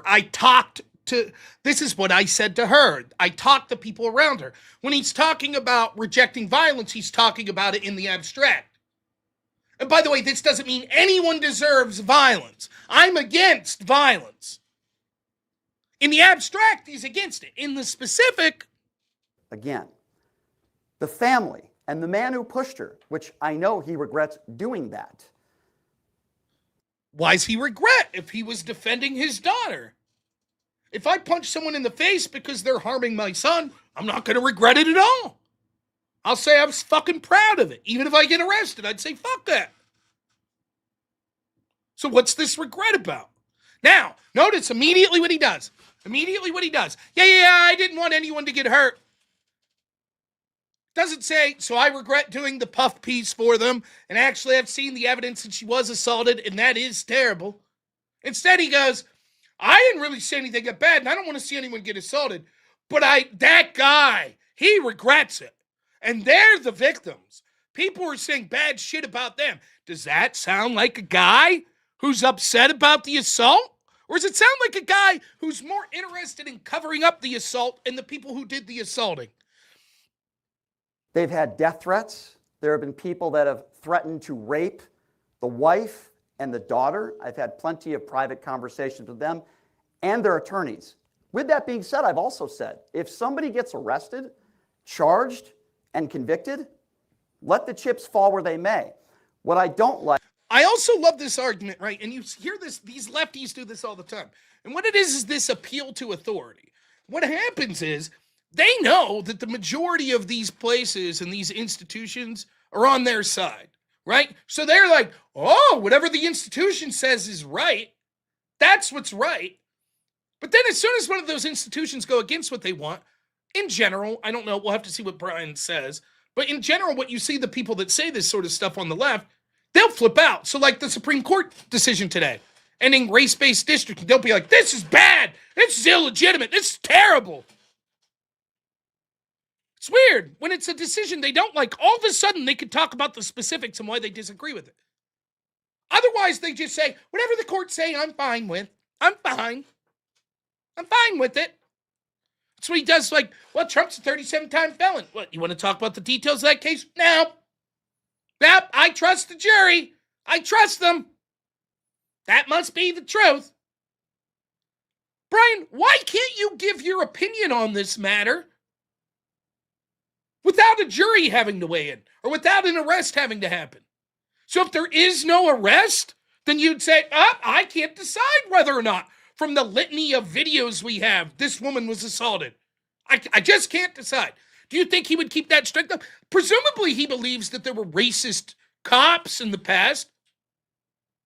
So if a Klan member brutalized a young black man, would he say, unless there's an arrest, I'm not prepared to condemn that. I don't know.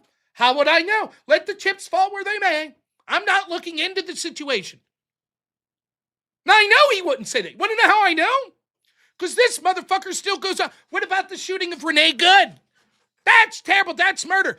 I'd say, Brian, let the chips fall where they may. He hasn't been charged. Let the chips fall where they may. He hasn't been found guilty in a jury. So why are we even talking about the specifics of this case? And he'd say, well, that's fucking bullshit. That's because of the corruption, because the cops are corrupt, blah, blah. See how it only works one way? See that?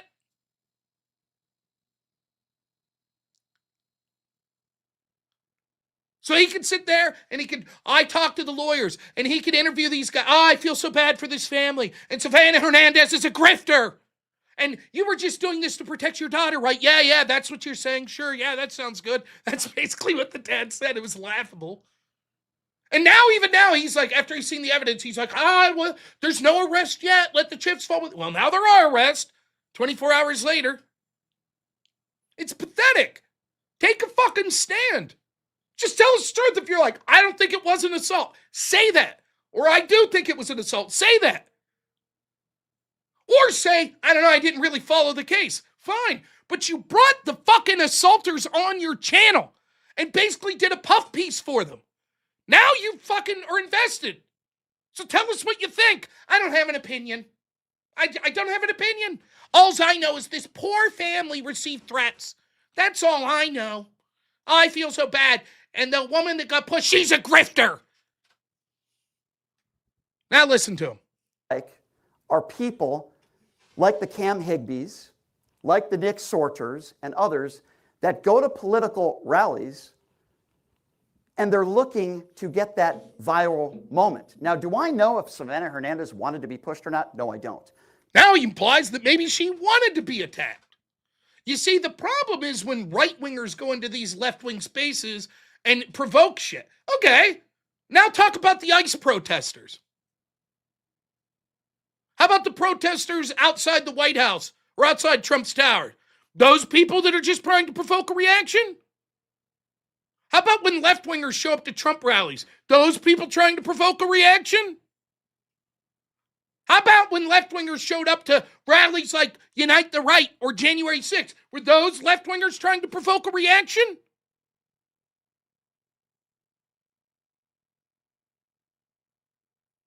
How much you want to bet that at Unite the Right, Heather Heyer, that got ran over and died, how much you want to bet that Brian Shapiro's take wasn't, well, let the chips fall where they may. They found that guy guilty and he's spending life in prison. But hey, maybe I don't respect Heather Heyer for showing up and provoking. And I don't know, maybe she did want to get hit or maybe not. How much you want to bet that wasn't Brian Shapiro's take? When the left goes against the right, he'll say they're heroes. They're standing up against fascists and racists. And if they go into the lion's den, that's bravery. But when it's the right, these are grifters intentionally provoking a response. But I do know that when you go to these types of events and you're looking for that viral moment and you're not a journalist, that was my other issue with Savannah. Her first job was at InfoWars, okay? What the fuck is the gatekeeping of journalism? This elitism is so fucking funny to me. Trust in journalism's at an all-time low because it turns out journalists aren't journalists. They're fucking propagandists. I find it laughable that anyone wants to point to any independent type media personality and say, you're not a real journalist. Who the fuck are we supposed to be looking to? Jake Tapper? Anderson Cooper? Jim Acosta? Those are the real journalists? Fuck you. Is Don Lemon a real journalist? Brian Shapiro's buddy, who's been charged with barging into a church to violate people's rights? Is that a real journalist?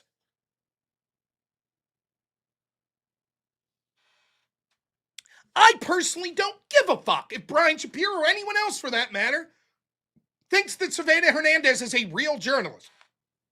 She has every fucking right to be there. Period. She's never wrote articles about anything. She's not a real journalist. And when you go around the country asking people what's a man and what, by the way, I'm not a journalist either. I never said I was. What the fuck? But when you go around the country saying what's a man and what's a woman, that doesn't make you a journalist. And by the way, any allegation. Now listen, I want you to listen to this. Answer. Again, I interrupted a lot. We're just going to listen to it in its entirety.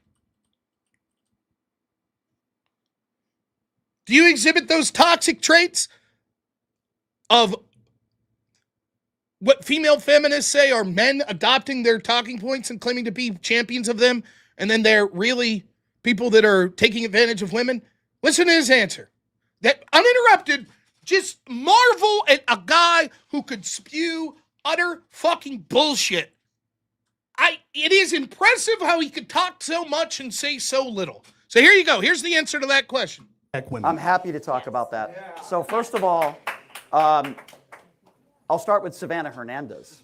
By the way, nobody's been arrested in that situation. I've been talking to Savannah for 3 years. Never have I ever condoned violence or said somebody deserves to be assaulted on either side of the aisle. I've said that on 4 national networks since that incident happened. I said it on Pierce yesterday. My issue with Savannah Hernandez is this. And by the way, the worst thing I said to her was I called her a grifter, a right-wing grifter, okay? Now, I also interviewed somebody that used to work with her at InfoWars, had her on my show, agreed with me. That doesn't mean that anybody deserves to be assaulted. I've said that over and over again. The family and the man who pushed her, which I know he regrets doing that, they've had death threats. There have been people that have threatened to rape the wife and the daughter. I've had plenty of private conversations with them. and their attorneys. With that being said, I've also said, if somebody gets arrested, charged, and convicted, let the chips fall where they may. What I don't like are people like the Cam Higbees, like the Nick Sorters, and others that go to political rallies and they're looking to get that viral moment. Now, do I know if Savannah Hernandez wanted to be pushed or not? No, I don't. But I do know that when you go to these types of events and you're looking for that viral moment and you're not a journalist, that was my other issue with Savannah. Her first job was at InfoWars, okay? She's never wrote articles about anything. She's not a real journalist. And when you go around the country asking people what's a man and what, by the way, I'm not a journalist either. I never said I was. When you go around the country saying what's a man and what's a woman, that doesn't make you a journalist. 2 minutes. That started at 1 minute, 30 seconds, and now we're at 3 minutes, 30 seconds. 2 minutes. About a minute and a half in, or a minute, 15 seconds in, you can see Rachel sort of look to James, the moderator. She's like, what's he doing? And now she's like, again. And even James is like, this is turning into just a rant? He didn't even begin to, is your rhetoric towards Savannah? The only things he said that were relevant, I just called her a grifter. And she's a bad person. She's not really a journalist. And maybe she had it coming. Maybe she wanted to get hit. I don't even know. It doesn't even begin to broach answering in any way of a competent way. Okay, 2 minutes. James is like, that's it. Now let's listen. And by the way,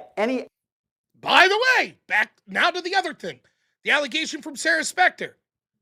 Allegations that you've talked about, any, are false. And why do I say that? We do have to wrap this up. Okay, well, this He'll is go important. on forever. I had a death That's Rachel says he'll go on forever. Here we go, ready? threat yesterday. Death threat. Again, everyone, all these people on the left gets death threats. Victim, victim, victim, victim. I get death threats. The Wilsons get death threats. You didn't hear Rachel talk about it. The Wilsons had to hire security. Did Brian?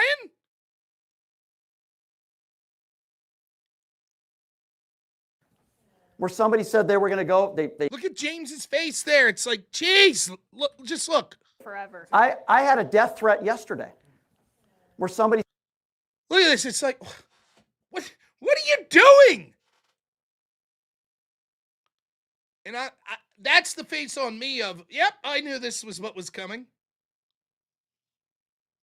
Here we go. Victim Brian Shapiro. said they were going to go, they put my address out there. I got into this business knowing. He asked me the question. I'm answering it. It doesn't even have to do with the question. Then blame him. It wasn't about feminism. Just He real quick asked follow if up. you had Now, I should have let it go and let Rachel answer, but one of the things that he's saying, what he's implying here is, this is what it sounded like to me. Someone tell me. Of course, it's hard to fucking figure out what he's trying to say. I think what he's saying here is this. No, all of these allegations against me are bad, and now I'm receiving threats. Right? In other words, we have to be careful about making allegations because it could result in people threatening. Right? That's the thrust of what, okay, given that, I asked the second question. But notice how he goes on this meandering fucking tirade. Now we're up to 2.5 minutes where even the opponent and even the moderator's like, this is turning into a screed or something? Like, what is happening? And he blames me. My question was absolutely relevant to the debate. If it's relevant to talk about Rachel Wilson's past marriage when talking about feminism and the possible benefits or detriments of it, shouldn't we also be able to talk about your behaviors towards women and whether or not, as female feminists have said, there are male feminists or people that speak up for male feminists who tend to be toxic towards them? Does your behavior show that? That's completely relevant. The fact that he was incapable of answering it without just meandering for 2.5 minutes, which he did the whole fucking debate, to where even the moderator's like, I don't know what you're trying to do here, man. He can't help himself. This is his default. Just fucking spew out bullshit. at great lengths of time and hope that everyone's confused enough to go, maybe he's not the dumbest person we've ever seen? I couldn't figure out what was being said. But he does seem like a victim, so I feel bad for him. I guess is somehow the strategy here. So it's my fault that he meandered on. Notice I didn't interrupt him. So I asked the second question. All right, if it seems to be that you're implying that because this woman has made this allegation and other people have asked about it, and now you're receiving threats, the implication seems to be you got to be careful about what you're labeling other people. Okay. Adopted feminist talking He made points claims. to attack women. And So you're the answer talking is about no. people doxing. The answer is I'll no. just say real quick, I understand it seems your argument there is you have to be careful with accusations or it could lead to death threats. The answer is no. You call No. Trump a pedo all the time. They just tried to kill him like 3 days ago. Who's they? Who's they? The person that The person. was the Thank you. anti-Trumper. Thank you. The person. Yeah. Will you retract you calling Trump a pedo and will you acknowledge that rhetoric What I have helps said. lead to damage against What I him have and threats? said over and over again. Now, is he going to retract calling Trump a pedo? Let's hear. Or is he going to prove that he is? I believe, just like I believe with Bill Clinton, that both Bill Clinton and Donald Trump have probably did some horrible things to women. Donald Trump is also a liable sexual abuser. Donald Trump is also named 30,000 times in the Epstein files. And if you're going to say that I believe that Donald Trump may have done some horrible things to kids, then maybe you should call out the other side too. Donald Trump just asked for, 6 Democrats he called for them to be executed 3 months ago. Donald Trump is the guy who said, rough him up, I'll pay your legal bills. So if you're going to call out one side, you better call out the other one too. You're done now. The next question. You're done now. I answered your question. James, since Rob said that was a question for both of us, I just want to quickly say this guy who is the white knight defender of women and I never wants to said I was. protect- Just in case you're wondering, you can find all sorts of posts that say stuff like this. Here is him way back in October of 2025, pushing back against Cat Turd, saying the rapist pedo in the Epstein files should be in the White House. Ha ha ha. Trump, that's who he's calling a pedo there. Now, did you hear him say, I regret calling Trump that? You're right. I should be more careful with my language, especially because someone repeating that exact accusation tried to kill Trump 3 days ago. Did you hear him say that? Nah, he didn't say that. Did he say, actually, Trump is that?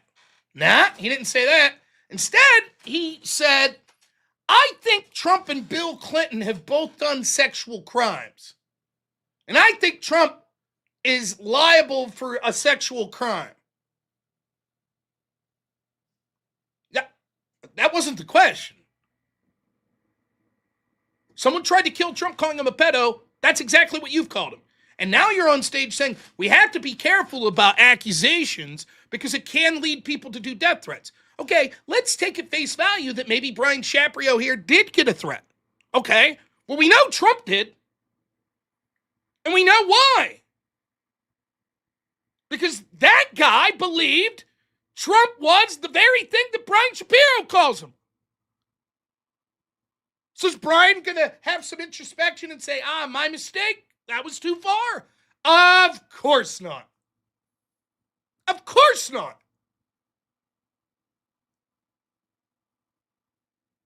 He does not give a fuck.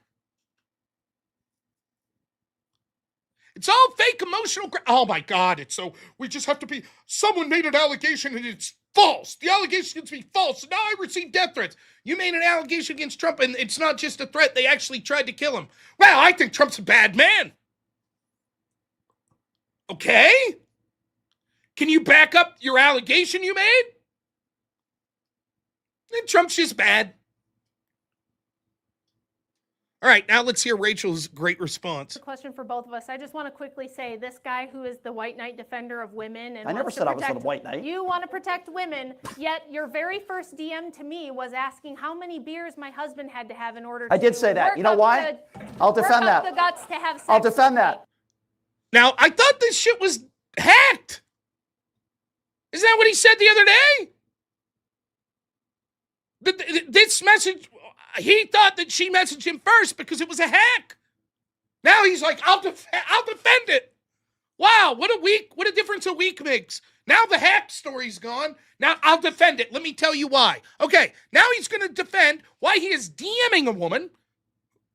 DMing, not just public, but direct messaging a woman, asking about her sex life and how much she has to drink to have sex with her husband. Here's his Mr. White Knight, treat women with respect. Here we go. You ready? Let's hear the explanation. I'll defend that. And it goes to what Rob Noerr just said. Here's the reason why I said that. She put out a tweet.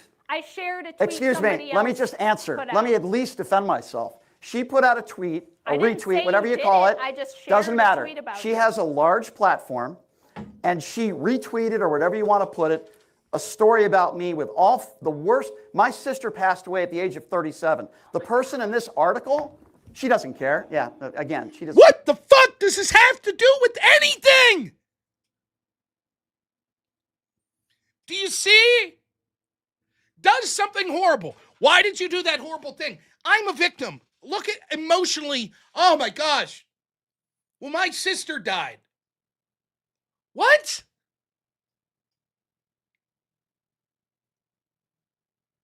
What? I mean, imagine. Yes, we're here in the cell of, this man. He's received a life sentence for sexually assaulting this young woman in the park. What do you have to say? Why did you commit this heinous crime? Well, my sister died when she was 37. And this woman, she didn't even care about that. What? She can give two shits. You can't I'm be answering precise. why. I'm defending why I called you Get that it and why out I said quickly. that. Because There's I was. no excuse for you to say Oh, okay, that but to it's me. an excuse You to don't call know people me. retards. Get lost. Go ahead. And there but you can call people retards. Now, I suppose what he's trying to say here is, if a woman calls someone a retard, that's the equivalent of you, a man, getting in her DMs and harassing her about her sex life. Equivalent.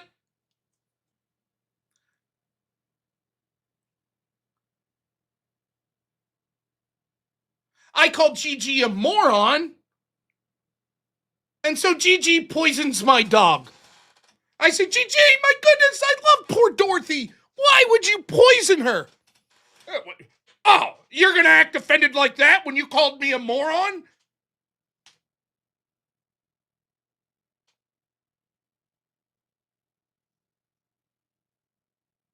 It's absolute fucking lunacy.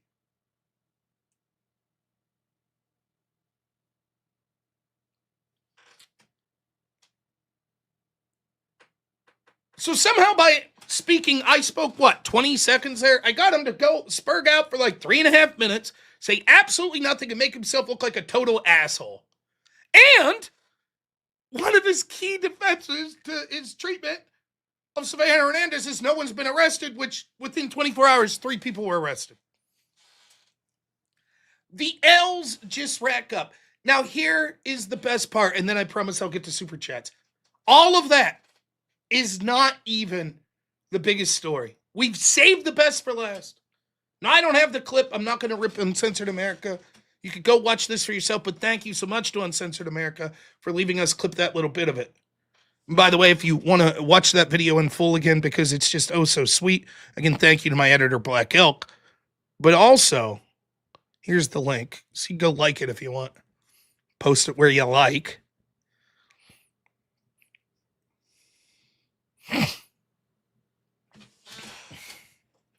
Brian gets to give the first closing statement. Now, you heard some of the behavior just there, and you've heard me explain what was going on throughout this debate.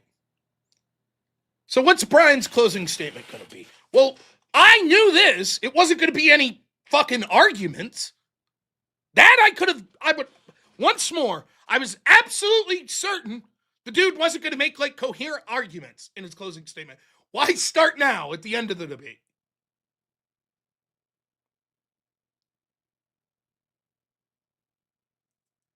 So Brian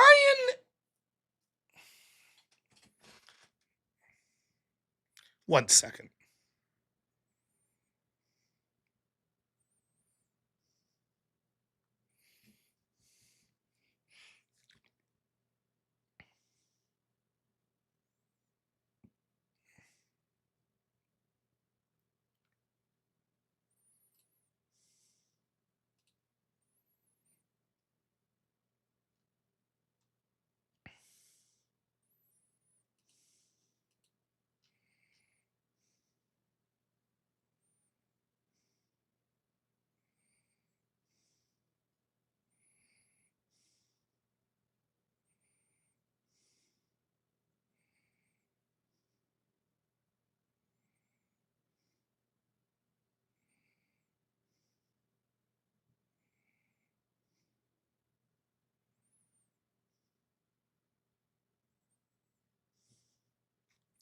I am going to play the closing statements for it. And this isn't long after that question you just heard asked. Maybe 3-4 people asked questions after me. So I'd like to thank James over at Modern Day Debate, where you can watch this video. Please go over there and give this a thumbs up. James worked very hard. He's doing a great job. I really do appreciate him moderating this. And the Modern Day Debate guys and Uncensored America, I think, are doing a great job trying to set up debates. I'm a big fan, and I thought they put on a hell of an event. So, and I'm very much looking forward to DebateCon that they'll both be working on. So there's the link to the debate on Modern Day Debate. Please, if you go over there, give a thumbs up. I would appreciate it. I'm going to play the closing statements. And I think that this is simultaneously one of the most vile, disgusting, pathetic, fucking closing statements I've ever heard from Brian Shapiro, and quite possibly one of the best responses I've ever seen to a tactic like this from Rachel. I thought it was phenomenal. We're not going to play the entirety of Rachel's closing. We're just going to play the front of it where I think it's a masterclass. But we will play the entirety of Brian. So here you go. Here is the closing statements of the debate. You actually have to jump into the closings. These are 3-minute time sections. I've got the timer. So he's amped up. We're yelling. You see how he's acting mere minutes before this closing statement, right? All right, here we go. 3-minute closing. Brian opened the debate. He gives the first closing. Set for you. And Brian. You want me to go first again? Yes. In each case, you'll be going first. The floor is all yours, Brian. Okay. Thank you, everybody, for being here. I do a lot of shows that are way far to the right. I'm happy to do them, regardless of whether people agree or disagree with me. But I'm going to talk about something now very serious. And it's Already. Hey, thank you all for being here. Blah, blah, blah. Okay. This is the circle jerk Wilson crowd and blah, blah, blah. Okay. Fine. But fair. People do that. No problem. Here we go. an emotional thing. And when I was doing debate prep for this debate, I learned of a horrible story that I am very sad to hear. That you had lost your 10-year-old son in a car accident, and my condolences to your family. It's awful. And unfortunately, we have something like that in common, Rachel, and I am truly sorry that happened to you. I wouldn't wish that upon anybody. When I was 12 years old, my whole family got into a very serious car accident. I lost my grandmother. It's the reason why my sister passed away a few years ago, because of her injuries. And I learned at a very young age how precious life is. What does this have to do with feminism? Life is really short. And again, I say again, how sorry I am that your family had to go through that. It's horrible. And the reason why I talk about how short life is, I don't want to tell you guys what to do. I don't want to tell you guys that you can't vote because you're poor. I don't want to tell you guys that you can't be in the workplace. If you want to be a doctor or a lawyer or a stay-at-home mom with kids, I think that's all great. I don't want to tell you what to do. When I was 14 years old, my dad introduced me to two radio hosts, Howard Stern and Don Imus. I didn't really like Don Imus very much. I said, Dad, I want to be like that. I want to be on the radio one day. And my family supported me. And I had to work really fucking hard, pardon my French, to get to where I am, to be able to even do something like this, to be able to go on Pierce Morgan, to be able to do those things. And I'm very humbled by that. But it wasn't because I'm a guy. It wasn't because I'm a male. It's because I worked my ass off, which I'm still doing every day.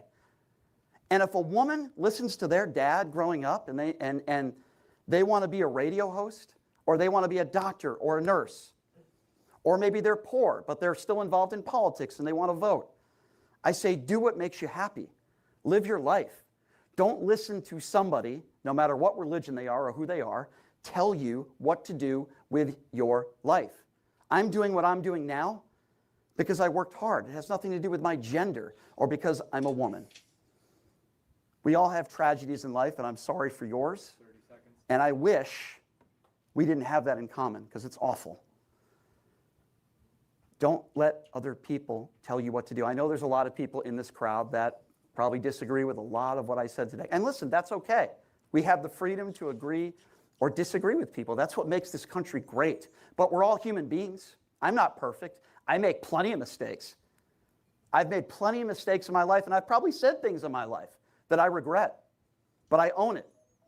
And so thank you all for being here. 5 seconds. Thank you all for being here. Thank you, James. Thank you, everybody, for coming out. I appreciate it. And I wouldn't have it any other way. I love having good debates, and I appreciate all you guys being here. Thank you very much. Now, I don't even know where to begin with this.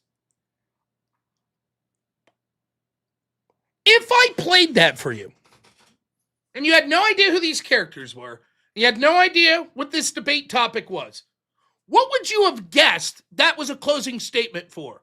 What would you have guessed the topic was? Would you have had any fucking clue that he was, quote, defending that feminism has been good for women and children? Is there anywhere in that fucking speech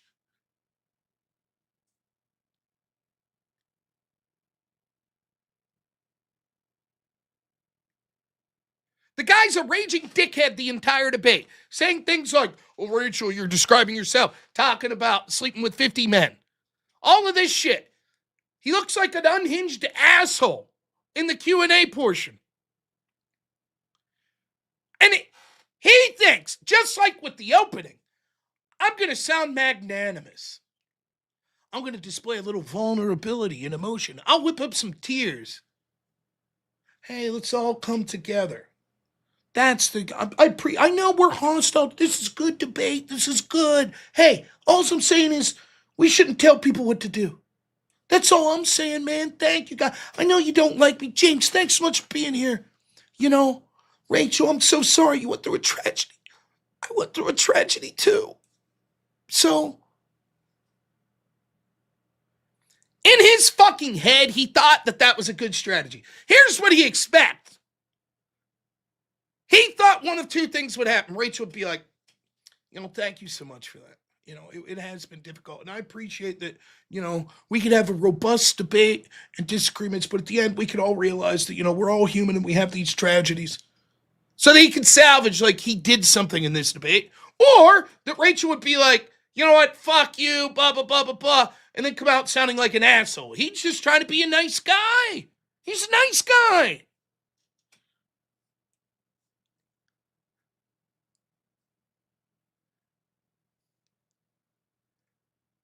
Bringing up her dead child, who hadn't been brought up the entire debate, at the end of the debate, in his research for this debate, fuck you. You know what that piece of shit did today? He put out a timeline of Rachel's marriages and when she had children and when her son died to smear Rachel. But I'm sure in his research, he just stumbled upon this information and he felt bad. As if he wasn't looking at the people that use Rachel's son's death as a cudgel against her all the fucking time.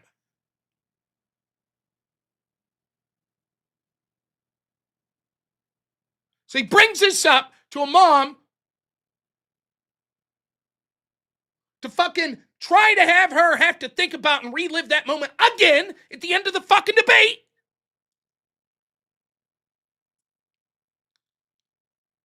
Then tries to garner sympathy himself. I too have lost someone. What the fuck fuck is the relevancy to this debate?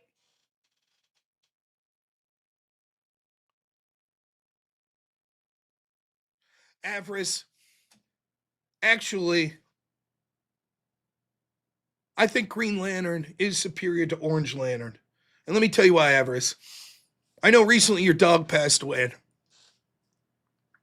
I had a dog, Annabelle. She's 14 years old.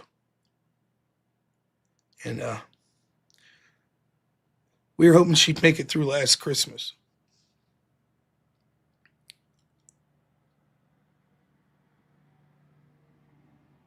She had this big tumor on her side.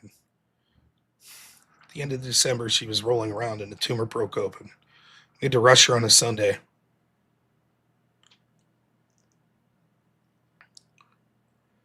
Out to the animal clinic. I held her as they put the injection into her. There's nothing like looking down at your dog in the eyes. Like literally, it was the first, within 2 months of dating my wife, we got Annabelle. She was with us our entire time. She's one of my son's best friends. And I had to sit there and hold her while she was dying. And I had to go out in the car and explain to my son,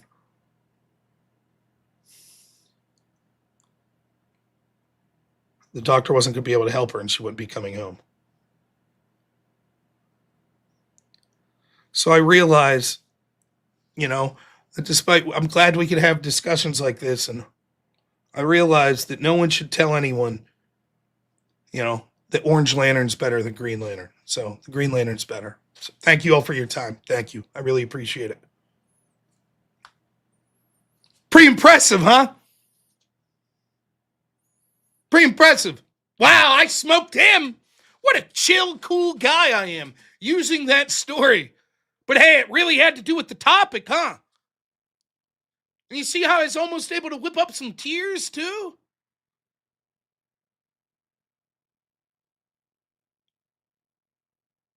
Fucking outrageous. Absolutely fucking outrageous. And I'll tell you this, every fucking person in that room was incredibly uncomfortable. Everyone. Even people that aren't big Andrew Wilson fans.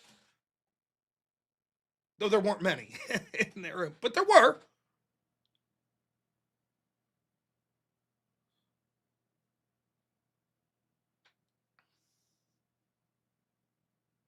I am serious about my dog dying. She did die and that did suck.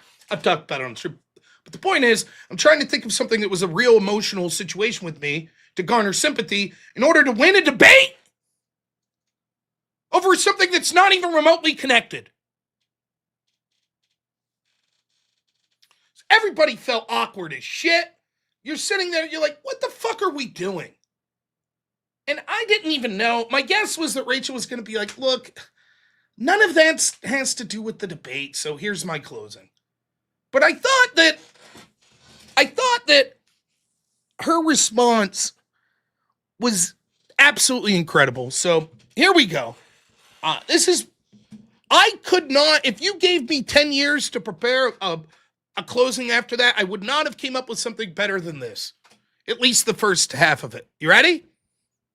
We could go over to Rachel for. And look at Rachel. She's fucking furious. She's absolutely furious, and she has every right to be.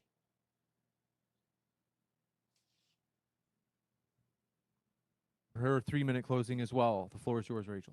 Okay, so this was very disappointing. We had no arguments from Brian whatsoever for why we should believe that feminism has been beneficial for women and children. He wasn't able to provide any data, any sort of measurement whatsoever to show that, hey, before feminism, this was what happened, and after feminism, this is what we got. We didn't get any of that. What we got was a whole bunch of logical fallacies and a person who doesn't understand what an argument is or how to debate. I'm going to list them off quickly, but join in the comments on the live stream if you caught more of these than I did. These were just some of the fallacies that we witnessed tonight from Brian. Non sequitur, argument from incredulity, straw man, ad hominem, category error, tu quoque fallacy, appeal to authority, argument ad populum. And on top of all that, we got moral outrage, we got appeals to your virtue and your emotions, And what we got from Brian ultimately was the best argument against feminism, because what feminism produces is emotionally incontinent, weak men who can't control themselves, who have violent outbursts, will insult you, will be angry and combative, and then try at the end of the debate to bring up your dead child and not even let you get through a debate in a professional manner addressing the topic at hand without crying and bringing up your dead son, who you probably don't want to be thinking about in the closing of a professional debate that you're trying to get through. So when he says, do what you want, man, follow how you feel, life's short, do what you feel like, just follow what you want, follow your emotions, I would say no, don't do that. Find a strong, virtuous man in your life who knows how to hold boundaries and protect you, who can control his emotions, who can be the force of strength and stability that families need that we don't have anymore. Don't be a male feminist like this. Don't be this emotionally incontinent, just going all over on a tangent, unable to control your thoughts, unable to control your emotions, just spewing and vomiting emotional appeals to people in the middle of a professional debate, bringing up dead children, bringing up your abusive ex-husband. Be the kind of person who can actually handle getting up here and having an argument, making an argument, sticking to the topic, controlling yourself. And the fact that I, a housewife from the Midwest with no college degrees, no professional training, am better able than him to do that, just shows you this is the kind of men that feminism has produced, and this is why society is all messed up. I mean, I thought it was, especially the part where she brought up him acting a fool, acting like a dick the whole debate, and then trying to bring up her dead son as sort of some emotional appeal to, what a load of shit. What an absolute load of shit. And she's absolutely right. That's what feminism has done to so many men. Not only behaving in a feminine manner, but then showing throughout the debate just how little he cares, in this case, for the treatment of women that he supposedly espouses.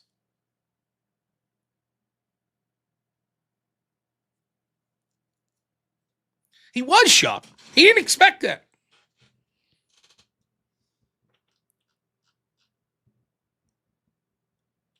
I'll take a minute to briefly, Brian made what were closely, if I struggle, only one thing in his closing that resembled an argument, which was, I don't want a society that tells people what to do.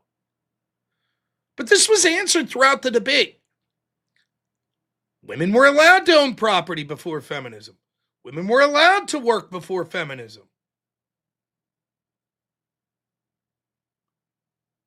Women did have divorces before feminism.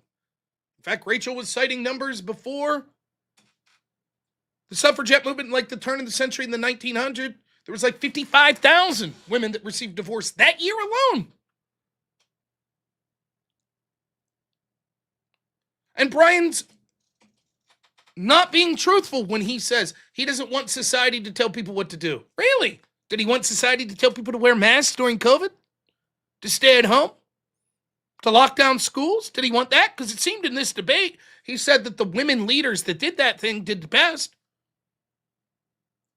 He doesn't want to restrict any firearm access? Really? That's interesting. He's against laws then? After all, he doesn't want to tell people what to do, correct? Well, that's not true, though, is it? He does want to tell people what to do when it favors him.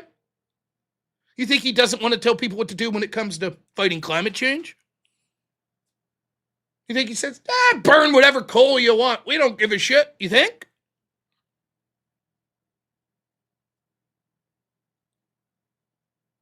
He ain't no fucking ANCAP. Ain't him.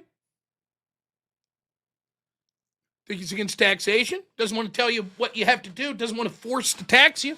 That'd be telling you what you have to do. Pay taxes. You don't want that, huh?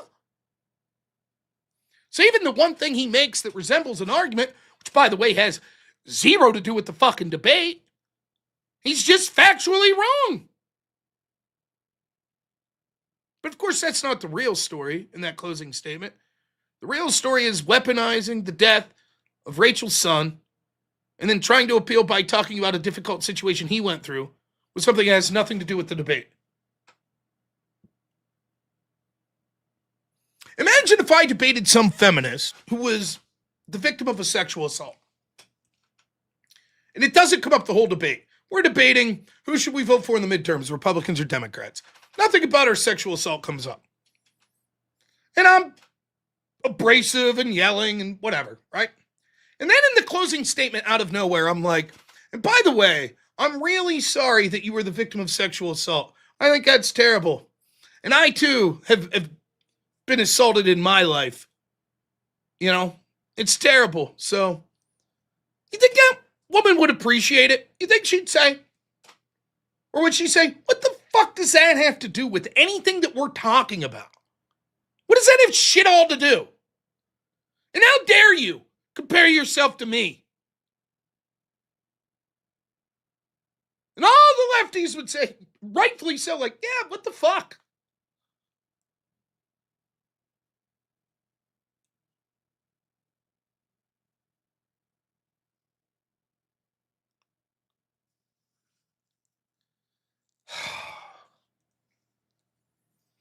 It just truly was one of the fucking worst performances I've seen.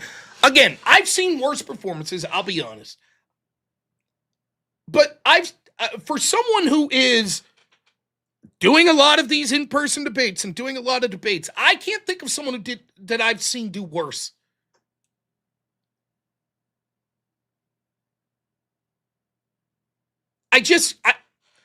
On almost every level, the fucking fake moral outrage, the appeals to emotion, the fake pretending to be a good guy and then showing immediately that he's not,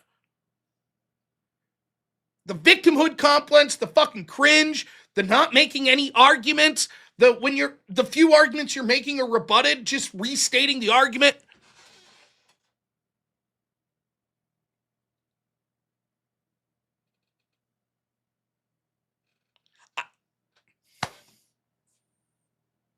I gotta believe that any person out there that's a feminist would not be happy that this was the person out there representing them in this argument.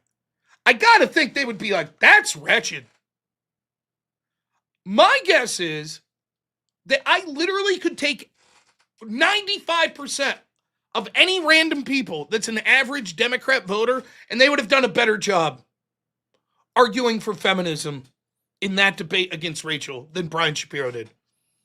And he's supposedly a professional debater. He's a syndicated radio host that does these sorts of debates all the time.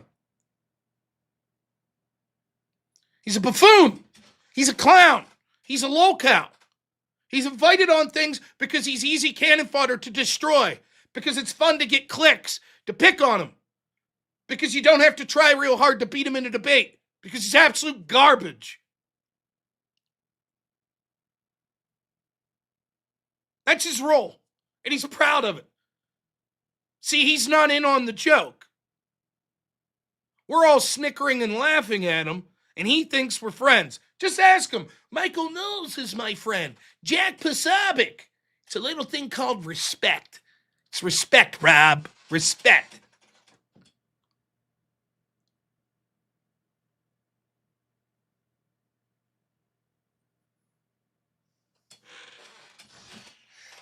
But that's it. That's the debate.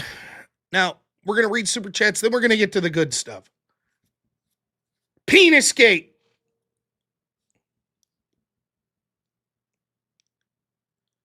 Postal Joe, 10 months a member. I thank you so much. My wife became a member for 12 months. Thank you. Mr. Hongwei Low, I get the joke. 3 months a member. Thank you. Tucker Nuts, $20 says, how do you feel about Louisiana food? From South Louisiana, and I can't find it anywhere better. Even our McDonald's tastes better than anywhere I've seen. I don't know that I've had Louisiana food other than when I was in Louisiana, I had some gumbo that was tremendous. And then Popeye's chicken, which is pretty good for a chicken place. But I would imagine that I would really like Louisiana food. I like the idea of like seafood, like crawfish and shit. I like the spices and stuff like that. So I think, but I can't claim to be an expert. Flair Riot, $5 says, I didn't think Andrew came even close to losing that debate. The vice in the comments blew me away. I didn't know we had nuts like that on the right. Well, of course we have nuts on the right. Yeah, it's, especially on that topic. But, you know, for me, the reason I thought the debate was semi-close was because there's so much agreement.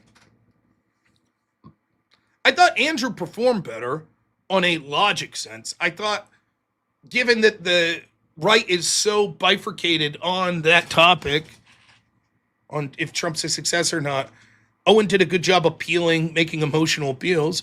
I think each issue that they really got in depth on, other than Epstein or Iran, like Andrew's clearly winning and clearly has a better understanding. But Owen did a good job of appealing emotionally to those. So that's why I would say I understand why it's about 60-40 that would think Andrew won. Darth Grumpy Dad, $10. Thanks. Says, be glad you're already streaming on multiple platforms. YouTube's newest weapon is inauthentic content. They're crushing small and conservative VTubers with it. It's vague and all automated. That I didn't know. I haven't heard of that. I mean, I'm not surprised, but I didn't know. But so far I've been okay. But yeah, follow me in other places like Rumble. I'm at Normal America over there in Rumble. We got 71 people watching on Rumble right now.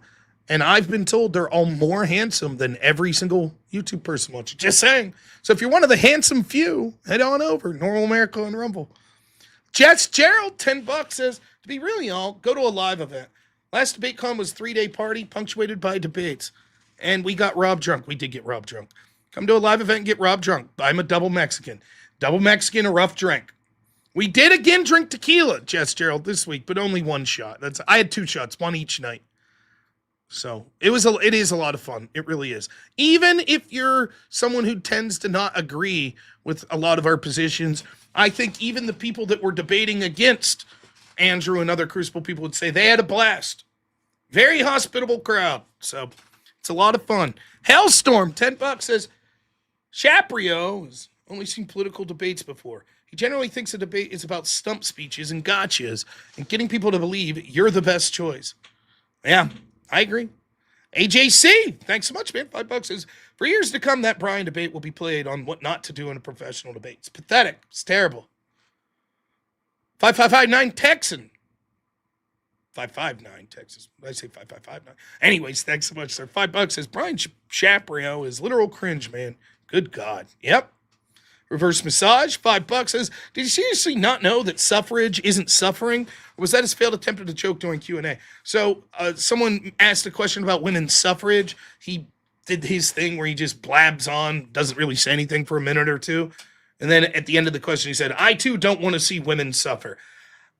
I know he'll say it was a joke, but to me, in the moment, I can't prove it. But I'd say there's an 80% chance that he actually didn't know that suffrage meant voting rights, that he literally thought it was women suffering. But Chop $10 says, let's go. Glad you're back home safe in your second story attic. Bravo on a successful trip. Thank you, man. Really appreciate it. It was a lot of fun. Christopher Scott, $5 says, it's the sneaky fucker strategy. Yeah, so we didn't talk about this, but Rachel, after my question, called her a sneaky fucker. So I'm going to screw this up. I think that it's elephant seals is where I first heard this. So you got these males that are dominant, and I think it's in elephant seals, the alpha male, he basically gets to mate with all the women, and all the other males don't get to, and he'll like basically fight them to death. So that's the male that gets the rights to mate, the alpha male.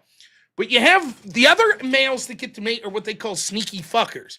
So there are small males that aren't strong, that can't compete. You got these males over here that, they're fighting, and then the strongest one wins. But the sneaky fuckers, what they do is they wait until the dominant males are distracted, like they're fighting or whatever, and they run in and just take advantage of the ladies because they're genetically inferior. The male feminist, the sneaky fucker. So it's not just a humorous term to call someone, it's actually rooted in like actual behavior in the animal kingdom. Birdie the dog, $10 says, loved you and Avarice cameo during the Q&A. You really stuck it to that goofball, not one step back. Thank you so much. I appreciate it. It was my honor. Scott Hotbed, I saw your comments, by the way. And so you're not shadow banned. 13 months a member. Thank you, man. Says, Line Crying Brian was so creepy, awkward, and wrong.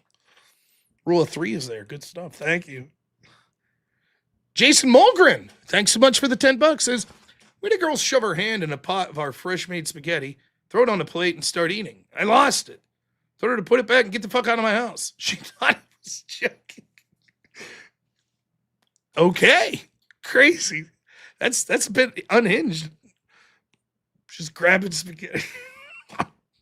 Smokey Bear Bad, $5 says, Brian's a tabloid trash newsboy, hence the hat. It's about respect. Thank you. Bad Freaker, $20 says I got in late. What did you show to Brian? Oh, we're going to get to that. You haven't missed it yet. Postal Joe, $2 says, I'll answer your question, but first, yeah. I'm glad you asked that. Let me get to the root of that. Let me explain it. Spoiler alert. He didn't explain it. Scott Hotbed, $5 says, Line Crying Brian Shapiro 2026. Let's talk about that. So you know, by the way, you think women shouldn't vote? Distract, obfuscate. I always pronounce that wrong. Avoid questions. Yeah. Soon they'll be doing clips of me like Candace Owens mispronouncing words. Damn. AJC, $5 says, it seemed like he really wanted a beer with Andrew. He came out with that remark out of left field. It was cringe. Yeah, so he didn't get to have a beer with Andrew. So he didn't show up to where we were going. Weren't interested in that. King of all pixels, $5 says, he wants Andrew to look at him as an equal. He's a bungling pickpocket who wants to be Lex Luthor to Superman. That's exactly right. Look, he knows this. He at least has this down. As long as he's a lolcow and as long as he keeps attaching himself to bigger names, he stays relevant. And he's always trying to monetize that relevancy. But he's a joke. Caleb, $2. Says, hit that chat. Thank you. Ain't the Eagle, 5 months. Thanks. Says, Rachel destroyed him more than Andrew did. Not one step back. I agree. Pseudo Stark, $10. Says, A+ on the question. Really, Brian is spectacular in how terrible he is. How can anyone so completely lack humility? It's crazy to watch. Totally agree. Big Tom Selleck fan, too. So, awesome avatar. Thank you. James, not Jimmy. Member for 12 months. Says, show me your deck, Rob. I don't know where it's at. I do have a stream deck here somewhere. Here. There. Thank you. Tugger Nuts, $5. Does this guy really try to be cordial with Rachel and Andrew? I think he's a bigger piece of garbage than Destiny. At least Destiny doesn't hide it. Yeah. Ilsley Robert, $2 says, don't forget Rittenhouse. Yeah. He did nothing wrong, right? Vito, what's up, man? $5 says, remember when HN said that right-wingers should have expected to be attacked when they went to an all-black college, but the opposite would never happen? I do remember that. I do remember. Look, the fucking racism from the left would make a fucking Klansman blush. Like, just how fucking the crazy shit they'll say. ND Will, $5 says, Rob, have you ever driven an 18-wheeler? You kind of look like a guy I see in Love gas stations at 5:18 a.m. I have not. I've not driven an 18-wheeler, but a lot of my friends and family do. But it ain't me. So, Shadowfax, or Fox. We'll go with Fox. Shadowfox, $2 says, not going to lie, Brian's starting to remind me of Vosh. Rocket Red Reaper, $2 says, Vosh at least tried to sound smart and articulate. Vosh is far better debater than Brian Shapiro, for sure. Not Voltaire, member for 5 months, says, hope you and the Fandango are all doing well. We are, and thank you so much for the well wishes. Another new account, $20, says, getting home late. Here's for holding Shapiro to his own standards last night. Good job, thank you. Jabroni Big Time, $5 says, I'm very concerned for Shapiro. He should visit his doctor for treatment of his severe case of diabetes. Ooh, thank you. Isley Robert, $5 says, the snake practiced and prepared for the closing. Rachel was on the spot. His sippy whispers are unbearable, huh? Chase Cross, what's up? $5 says, Brown Shaprio's entire performance, him placing himself on a self-righteous made pious pedestal, centered in secularist meta-ethical ideology. For those that the language was Too high tier for you there. He's being a real douche. No, I agree, Chase. Thank you. Intel Wild, $5. Says Brian Shapiro, the bald ginger, 34 count white knight. Ooh. Thank you, man. Isley Robert, $5 says, also he said his sister died a few years ago from an accident when he was 12. I'm not saying it didn't happen. I'm saying a 10-year-old child is not the same. He claimed that she died later. She lived but died later as a result of the injuries that she suffered when he was a child in that wreck, is his claim. I'll take him at face value for that, by the way, unless I'd hear others. So I'm not disputing the story. I'm saying it was inappropriate and was done to garner sympathy while also weaponizing attacks that are made in the most heinous way of Rachel, of her son that passed away. Prozilch, 10 memberships. Thank you. Intel Wild, $5 says Brian Shapiro is a human piece of garbage. Salty Caveman, $20 says, I knew this was going to be a good one, bro. Not one step back. Shit. Thank you. Blasterbot, $5 says, reminds me of the character from Kung Pao, the master of my face to your fist style. We trained him wrong on purpose as a joke. I haven't seen that forever. Kung Pao's a good movie. Nathan Stewart, 50 memberships. Thank you so much, man. Really appreciate it. Thank you. Isley Robert, $2 says Rumble's just spamming the R slur and the F slur. Rob's fat? Is that what they're all saying? No. No one's saying Rob's fat over there. I don't know what you're talking about. Thank you. Kramerslinger, $10 says, Rob, I tagged you in an expose on Twitter. It pertains to Brian, FBI, and abuse of his ex. Granted, this is 2014, but I think the story's widely unnoticed. So this story, I believe, involves a woman by the name of Sarah Spector, I believe is what you're talking about.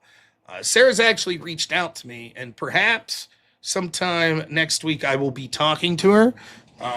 I'm not sure. Now, the truth is, my criticisms of Brian are more directed at his behavior that I can see on the screen. And I hesitate to get into people's personal lives. And I want to be quite clear. Although Sarah has been forthright with me and seems like a perfectly pleasant person, I really don't know. Brian could be right. All of those allegations could be untrue. I have no clue. I cannot speak on them. I only bring up those allegations when he seeks to make things personal. In particular, in this debate, when he wanted to make things personal against Rachel and imply that that somehow had some bearing on the feminist discussion in the debate, I didn't see why that didn't open the door for asking that specific question to him, which seemed fair to me. But if it's another case, I'll look at it after the stream.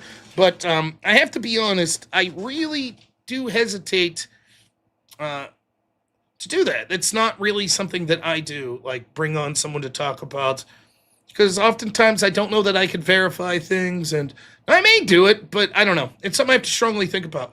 And if I don't do it, by no means whatsoever is that saying that I do not believe the woman that's made allegations or filed court cases, etc. It's not what I'm saying whatsoever. I'm just saying I don't know, and I don't know if that's in my wheelhouse. Chicken Driz, $10 says, all you need to do is point out Brian saying, we shouldn't tell people what to do. Then look at his next sentence. You shouldn't let someone tell you what to do. Womp womp. Intel Womp, $5 says, Rob, since Forehead never donates, take away his wrench and hook me up. No. Thank you, Intel. Blasterbot, $10 says, Nigersaurus tequeti was a sauropod with a wide mower-like muzzle and roughly 500 slender teeth used for grazing. Still rather meet one than talk to Mr. Shapiro. Ah! And reverse massage, $2 says 34 count fallacies. Now the Rumble people are calling me R's and F's. I knew the Rumblers wouldn't let me down. I see you all. Arnmettist, Risen Heart. You RFs. They never let you down. The Rumble people, they know exactly what's up. Now, let's get to more fun stuff. I did promise John Smith we'd play the Penis Gate song, so I'll leave this song speak for itself, but basically, well, here, Brian Shapiro demanded to see my penis once. Allegedly, you as you were fat- taking that woman's money, is that what you said to That's her? Why Rob. don't you show me your tits? Is that what Why you don't you said? show Is your that some penis, of the Rob? alleged abuse that you gave to that woman? Is that some You of it? went personal Now, with me when you'll you be lose a quiet. debate. Now, unfortunately, despite my strong face, I've been suffering from PTSD after Penisgate here, and it took all my strength to show up, knowing that a mere few feet, a couple of people in chairs, some Hanes underwear, and a small amount of denim was all that stood between me and my penis and Brian Shapiro. It was a harrowing situation, but I braved it for you because it's not my penis he wants to see, it's all of yours. That's the truth. And so my therapist asked me to put together a song in hopes that it would help, so I present you.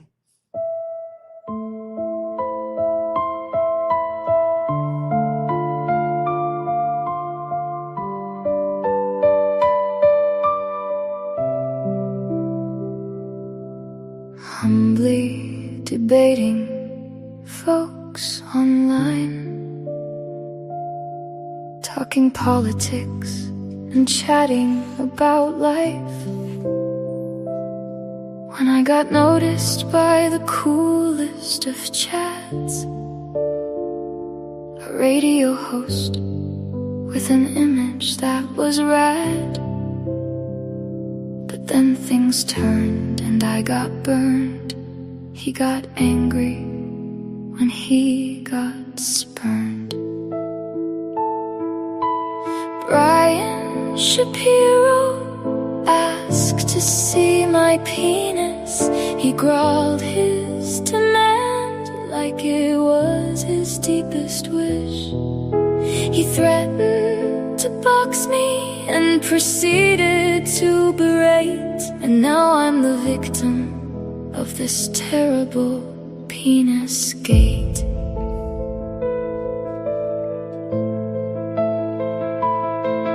I cried to myself in my second floor attic. My entire life just now feels like it's static. He says it's about a thing called respect, but it treats me as if I'm just an object. He said he wants to help me, but he just wants to see my weenie. Brian Shapiro asked to see my penis. He growled his demand like it was his deepest wish. He threatened to box me and proceeded to berate. And now I'm the victim of this terrible penis gate. Brian Shapiro asked to see my penis. He growled his demand like it was his deepest wish. He threatened to box me and proceeded to berate. And now I'm the victim of this terrible penis gate.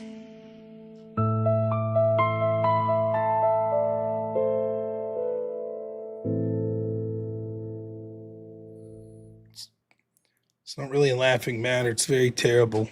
Now, before we get into more details, one thing that it's worth pointing out is my good friends over at the Crucible, including great Mr. White and Mr. Black, they put together a little something to sort of try to help cheer me up. So I don't know if you saw this. I'll put the link out. Please, please, please, if you haven't, go over and give this a like. Here is from over on the Crucible, my good friends over there, and the newest Crucitune, which I feature heavily in. You could say whatever you want, okay? You could say I'm bad at philosophy. You could say that I'm bad at argumentation. You could say that I'm bad at logic or reason, deductive abilities, whatever you want to say, okay? But here's one thing you can't say. You can't say, Brian, you don't have a nationally syndicated radio program that 800,000 people listen to. Okay? 800,000 people. 800,000 people, that's almost 1 million people. So when you want to talk about how many people you're bringing to the table, maybe we could talk about that. I mean, I'm pretty good at math, and I'll tell you right now that 800,000 people is more than 250,000 or 300 or whatever it is. So we could start there, or maybe we could start with the fact that no matter what you say, there's always going to be the elephant in the room, which is Donald Trump. I'm not the one with emotional insecurities, okay? That's you. I'm willing to talk about it. You know why? Because I have a thing called courage. I have a thing called bravery. But you're chicken shit. I mean, I get it. Why get out on the front lines of journalism when you can just sit in your house and smoke your cigarettes indoors, okay? Which, you know, is vulgar, by the way. I just find that incredibly repulsive. And you know and I know that a lot of other people do too. Hey, robnoerr, you know who you're not smarter than? Who's that? Me. And many of my listeners as well. You know, you can cop out that you're not a political person, but that you're an entertainer. Well, guess what, pal? Entertain me. I want to be entertained, and I'm sure that your viewers want to be entertained as well, because frankly, Andrew, you're not entertained. No, don't play word games with me. Show me your dick. Show me your dick, Rob. Yeah. Let's see it. Whip it out right here and now, Rob. You weren't expecting that, were you? No, you weren't. Get out that bird of yours and show it to the world. Show it to me. It's not gay. It's not gay. Not that there's anything wrong with being gay. I don't have a problem with being gay. I mean, I'm not gay. I can show you a picture right now of me with some beautiful women who are listeners of my show, by the way, but that doesn't matter. Show me your dick and take off your shirt, too. Take off your shirt and show me your dick. Tough guy, robnoerr. You know what? You could try to play word games with me, Andrew. Everyone's gonna see who the real tough guy is, and it's not you. Not smarter than me. Homophobic, misogynist, and a lot of other things that I can't say because I have a family program. But, you know, I will say this. Your wife's a dirty slut. I DM'd her. I told her so. They're not hookers. They're not OnlyFans models. And you're proud of that. I cannot. I said, show me your dick. Rob, who do you think I am? You're the cartoon. You've always been the cartoon.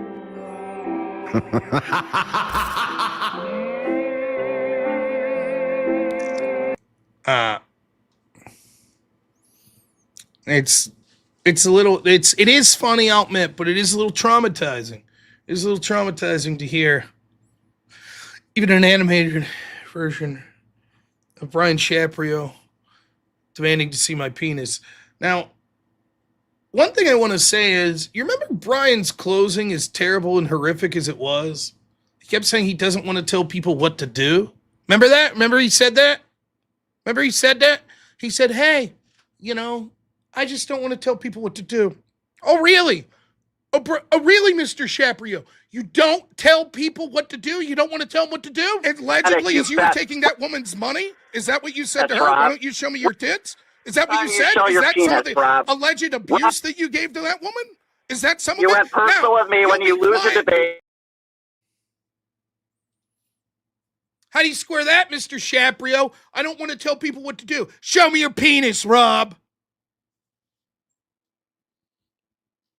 Sounds like a man who does want to tell people what to do, but only when it comes to seeing penis.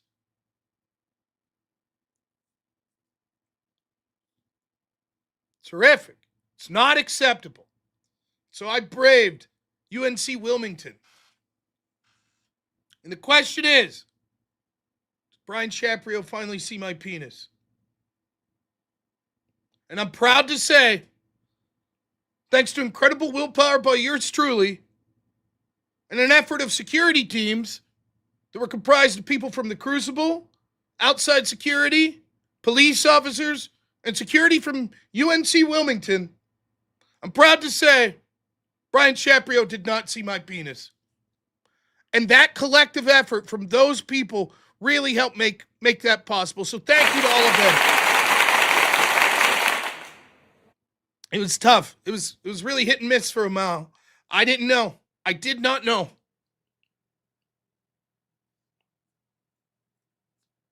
Now everybody laughed at me. Y'all thought it was fucking funny that I was joking when I said, Brian Shapiro, it's not my penis he wants. It's all of yours. My penis is in the way. Everybody laughed.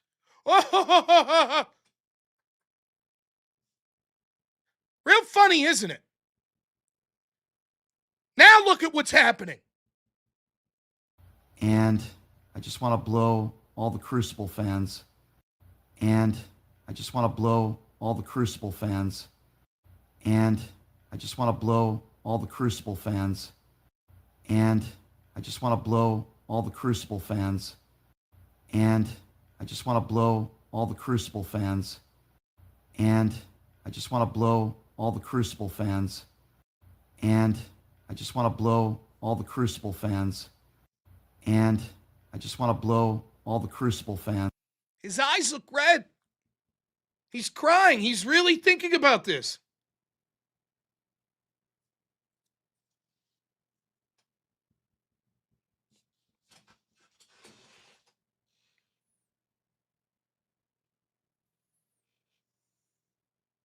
It's a bold strategy. Is this his strategy to finally defeat Andrew Wilson in the Crucible? By announcing his plans to perform oral sex on Crucible members, thereby causing folks to leave?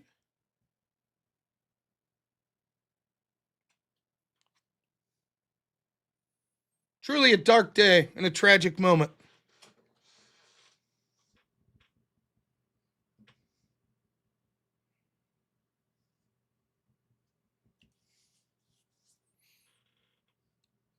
So I'm going to promise to keep being strong for you all. And I appreciate the financial donations, the moral support, the watching of my channel. I appreciate it. I will not let him get to your penises. I'm going to stand fast.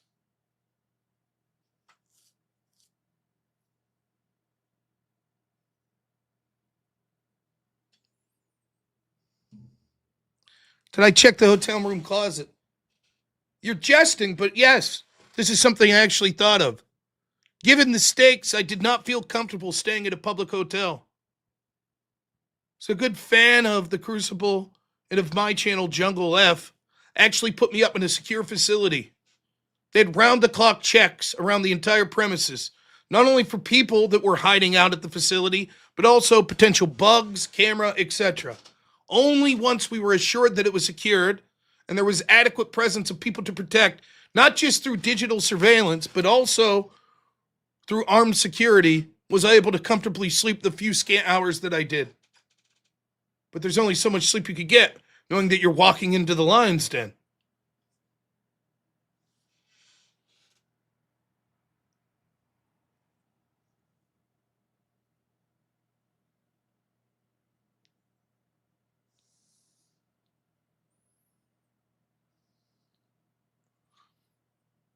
Now, I just want to say to the woman who was the waitress today at Waffle House that said she would subscribe to my channel and watch today, I'm not sure how indicative of most of my episodes tonight's episode has been. Probably more talk of penis than usual, and for that I apologize. But I hope I've illustrated just how high the stakes are here.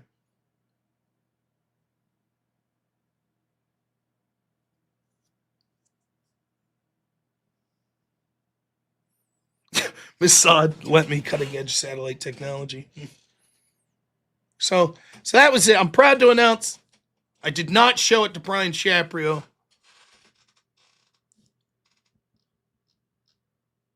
He still left wanting, and now he's hungry for more. And I just want to blow all the Crucible fans. Ladies and gentlemen, Brian Shapiro. He harasses women in messages, has a weird infatuation with men's organs. He's a syndicated radio host, and it's all about respect. He's Brian Shapiro. Brian Shapiro. All right, let's read some more super chats here, and I thank you all for your generous donations. I also want to thank, even though no donations have came through on Rumble yet tonight. None. I'm so sorry. I think maybe there is one. Jack Clark, I'm sorry I missed this. $2 says, here's money to send Brian a tan turtleneck. Thank you so much for the $2.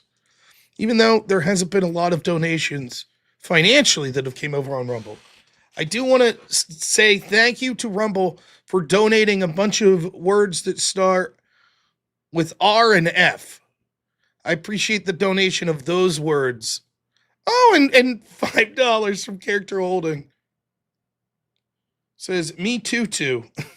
Hashtag me too for $5. And yes, of course I missed. We're offended, you're offended. Thank you so much for the raid. Give me a little leeway here. I'm a little traumatized. We're offended. Over here on the YouTube side of things, John Smith, $5 says, can we start getting whip wheel versions of the Penis Skate song? Too traumatic, too gimmicky. Single Dads Club, what's up, man? $10 says, this is for the annual PP reveal party with special guest Brian Shapiro. Chop, $10 says, it's the phallic fallacy. John Smith for $2 says, I can fix him. My goodness, no. Wicked Wally, 9 months of member, says, he hasn't blocked me on X yet. I'm working on it. Plebius Maximus, $10 says, why is he so weird? Watching Rachel ruin him in that closing was amazing. Yeah, I agree. HPW, $5 says, I'm a shitlib that aligns with Pisco when you two argue. And yeah, I couldn't stand listening to that cringe soulless loser last night. Look, Pisco can be annoying as a motherfucker. He really can. Like, and I think his takes are dog shit and all of that. Pisco's never approached anything like that. You don't have the faux concern. Pisco's making arguments. I like debating Pisco. That shit is worthless. And again, what Brian doesn't realize is he's one of the biggest allies to like the online right because you can continue to fucking debate the guy and he just makes the left look like shit. So keep at it, Brian.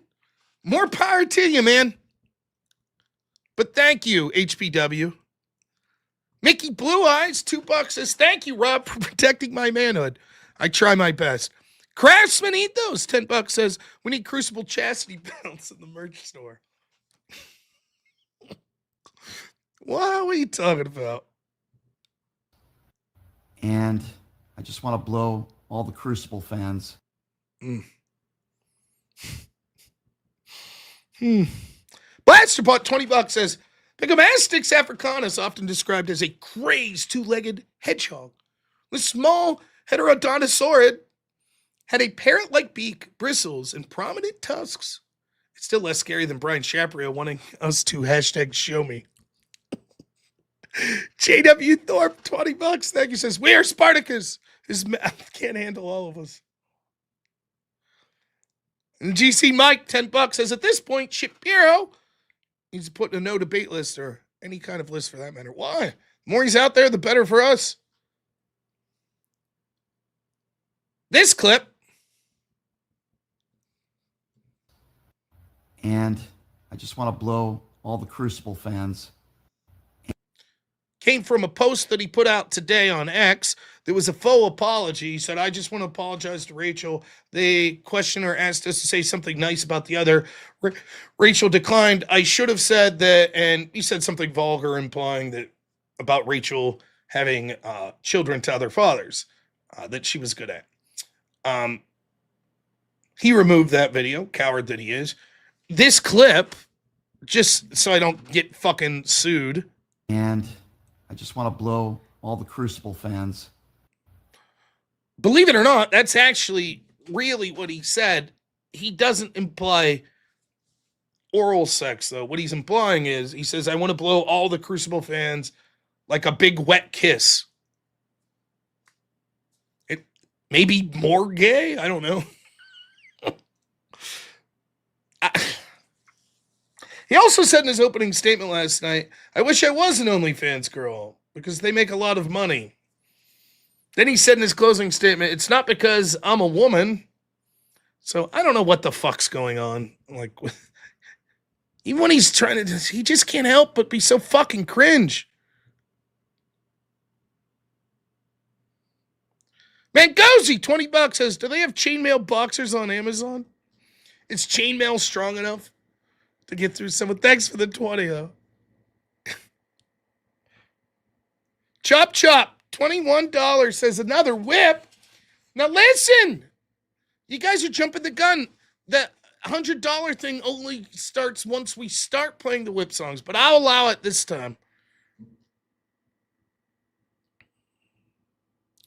I'll allow it this one time. So, look, it's fucking... So, now, here's the deal. Before we go any further tonight. There was so much fucking crazy news that's happened in the past 2 days. The indictment of Comey, the indictment of Morenz, who was like one of the assistants to Fauci, signaling that we possibly will get an indictment of Fauci for altering records here coming soon. Then we had this Supreme Court case, that 6-3 decision to eliminate race-based districting. Huge, could possibly swing 20 to 25 seats to Republicans. The indictment of those folks that attacked Savannah Hernandez. This is good shit. Very good shit. It may end up playing out. None of the indictments stick. No one's convicted. No redistricting happens. Oh, that's all possible. Don't count your chickens before they're hatched. But things are going in the right direction. And it illustrates further the point that Andrew was sort of making in his debate with Owen. And it's the point that I'm trying to make. The importance of trying to get practical victories on the ground. And how do we run the fine line of legitimately criticizing people we support, like Trump, who deserves all sorts of fucking criticism for a litany of things, and I do it all the time, while at the same time trying to get practical political wins in the here and now, paving the way for a better future so we can get people that more align with us. Or do we blackpill and say Israel controls everything and therefore the political process can't work? Or accelerationism. So it's definitely something that I want to talk about. Of course, the indictment of the Southern Poverty Law Center. Yeah, it's definitely something that deserves more attention. I was just on an airplane all day today. We're sitting in an airport. So I didn't have a time to read a lot of the details of those stories. And I'd like to say I'll cover them tomorrow. But tomorrow, I believe, sometime between 8 and 10 p.m., I'll post about it, that I have a no prep debate. The No Prep Debate series is where Speakeasy hosts a debate for me. He finds opponents for me. I do not know the opponent.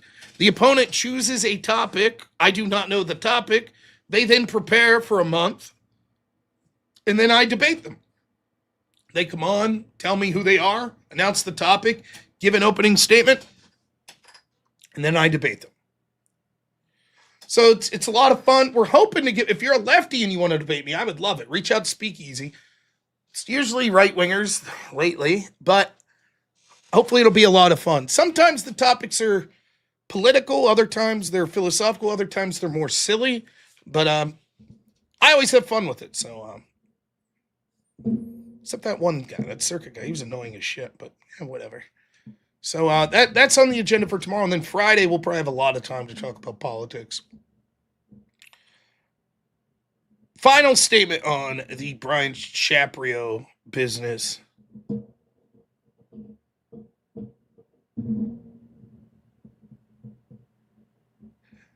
I think Rachel did a fantastic job. I think Brian did about as poorly as you could imagine for all the reasons I said. I look for Brian. I think this is sort of an open secret at this point.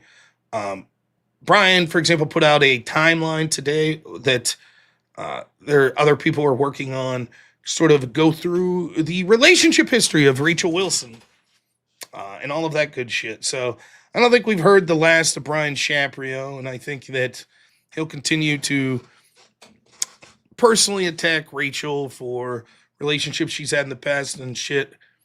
I have an offer from one of the women, or from the woman who is alleging that Brian Shapiro financially exploited her. Her name's Sarah Spector. I have an offer for her to come on the show. She said she'd love to come on and tell her story. It's usually not my strong suit to dive into. I've had other offers where family members of people I were beefing with volunteered to come on and divulge personal information, and I basically declined. It does not speak to the veracity of the person making the allegations. It's just literally, I don't really dive into that sort of stuff. But it's something I'd consider special for Mr. Shapiro, particularly if he's going to keep going down this road of attacking Rachel for relationships that she's had. So, but we'll see. So that's where we lie with that. But truly, truly, truly, a repulsive, untalented, cringeworthy little imp who got his ass handed to him once more. So, all right, now is the part of the channel you could leave now. Everyone's gonna leave. So here's what happens. Now we just grift for more money because 228% of the goal isn't enough. We're going for 400% of the goal tonight. Hurrah! We probably won't get there. That's okay. You guys are incredibly generous. You really are. I can't thank you enough. Before you leave, if you give me a like, I'd really appreciate it. If you're sticking around, also give me a like. It'd be nice. And sub if you haven't on whatever platform you're on.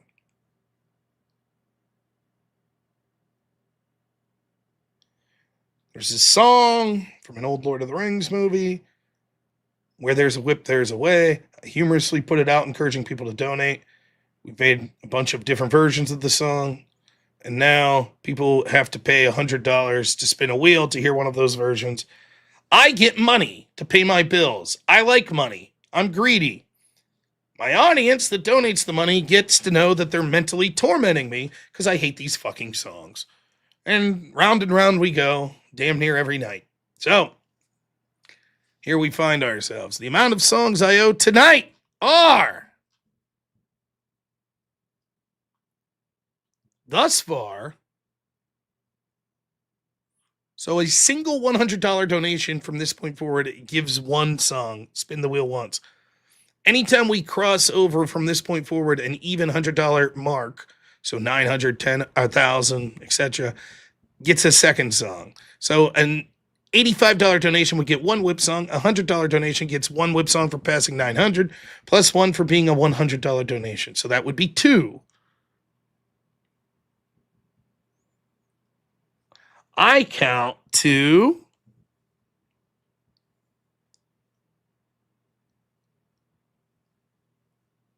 3, 4, and I told Chop I would give him the one for him. So 5. 5 whip songs. 5 miserable songs. Scroll down.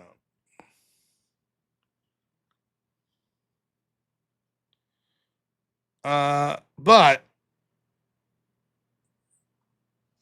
I'm Richard. $5 says, before yesterday I would have entertained the idea he's playing a character. Today I know he's literally that stupid. Yep. Totally agree. Blasterbot, $10 says, Denocarius myrifiscus was a large humpbacked ornithomimosaur with a mix of features including a duck-like snout and a massive potbelly. A really neat combo for sure. Thank you. Wandering Construct, thanks for being a member, man. HBW, $5 says, good point. Yes, Brian the Fool is an ally to the online right. If Unfuck America aren't completely out to lunch, they'll jettison him. Listen, there are people like that in the right. There are people on the right that I'm like, I wish they'd just shut up because they make things worse. Brian, I'm saying this, I'm not an ally of the left, but I'm telling you all, the guy is fucking hurting you. I'm just telling you. He's garbage. He's unlikable garbage. That's why he gets in. He thinks he gets all these invites to Tim Pool's show or to talk to Jack Posobiec or to talk to Michael Knowles because they like him and they respect him. They think he's a clown. But the beat goes on. So Intel Wild, $5 says, you're the cartoon. You've always been the cartoon. Oh, now he's yelling at Zen's forehead. Well. Oh, J.W. Thorpe, another 100. Thank you. Says, appreciate all you do. Thank you, man. I appreciate you. That'll be 2 more. That's 7. Holy smokes. Thank you. And Salty Caveman, $10. Thank you, J.W. Thorpe. Salty Caveman, thank you. $10 says, you made my drive from the rig to the West Texas to Louisiana much more enjoyable. You the man. Thank you, sir. Thank you, man. Thanks to all the wonderful. I'm honored how many truck drivers watch my show. It's an incredibly awesome job that makes all of our lives livable. I have many friends, even my father-in-law that's a truck driver, so heavily respect it. Thank you so much, Salty Caveman. It's been my pleasure.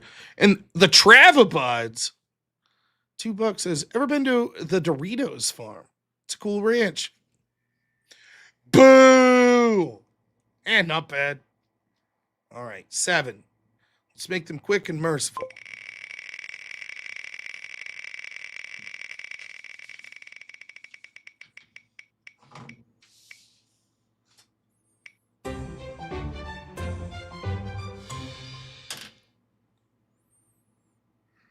Terrible. Right out of the gate. They're all terrible, but this one is more terrible than most.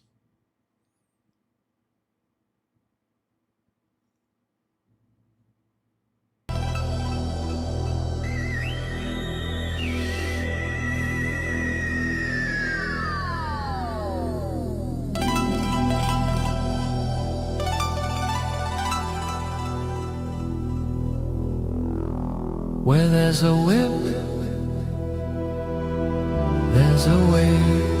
I hate this so much. Where there's a way, there's a way. We don't wanna go to war today, but the Lord of the Lash says nay, nay, nay. We're gonna march all day, all day, all day. Where there's a whip, where there's a will, where there's a way, there's a way.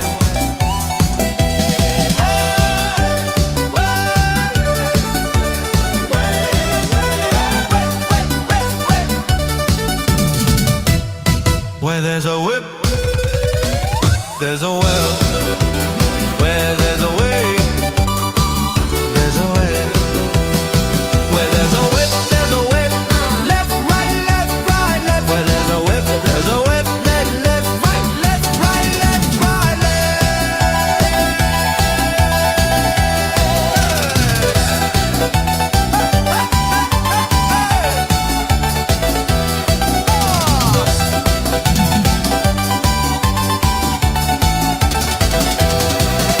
A crack on the back says we're gonna fight, we're gonna march all day and night and more. For we are the slaves of the Dark Lord's war. Sucks. Thank you for your donations, though. I do appreciate that. I remind everyone I haven't been home for days, and I've been in the car and on an airplane all day today, and I can't wait to just go down to my bed. But you know what I really wanted before I went down? To play a bunch of stupid fucking whip songs that I've heard 50, 100 times each one. It's not even a number, 50, 100. Punk mashup. Everybody loves this one, right? There's a way. Where there's a way, there's a way.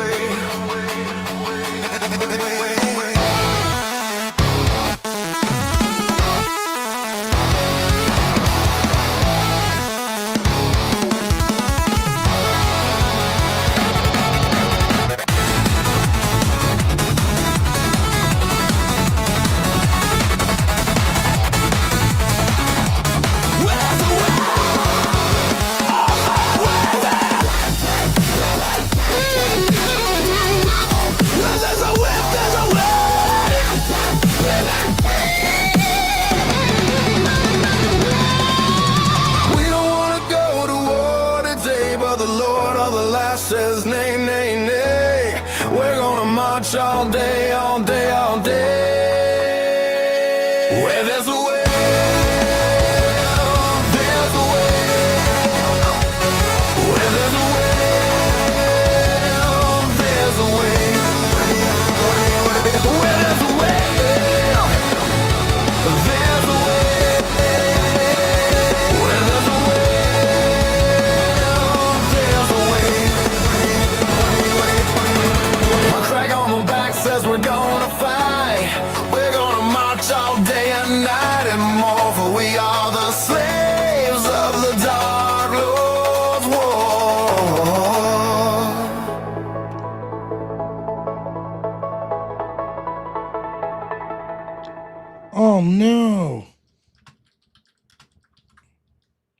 I just read some terrible news.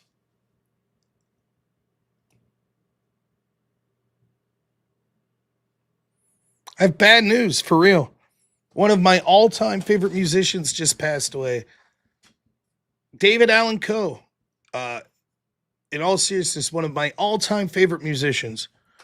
If you haven't heard David Allen Coe, one of the greatest country music stars in history, in my opinion. And apparently he's just passed away. So God bless you, David. Smooth travels. May the kingdom of heaven, and prayers out to your family, man. I know he was very old. I missed my chance. He played locally here. He was not in a good state from what I heard. He was, a lot of people were kind of upset that saw him here locally because they said that it seemed like maybe he was being pressured to continue even though he was in poor health. So, man, that sucks. I'm a big David Allen Coe fan, so I'm sad to hear that. But I was reading it, and I was like, you never know when you hear stuff like that. But Rolling Stone's reporting it, Country Chord's reporting it, Variety's reporting it. It looks like that that is... Do you think he heard the name today? Do you think he heard David Allen Coe?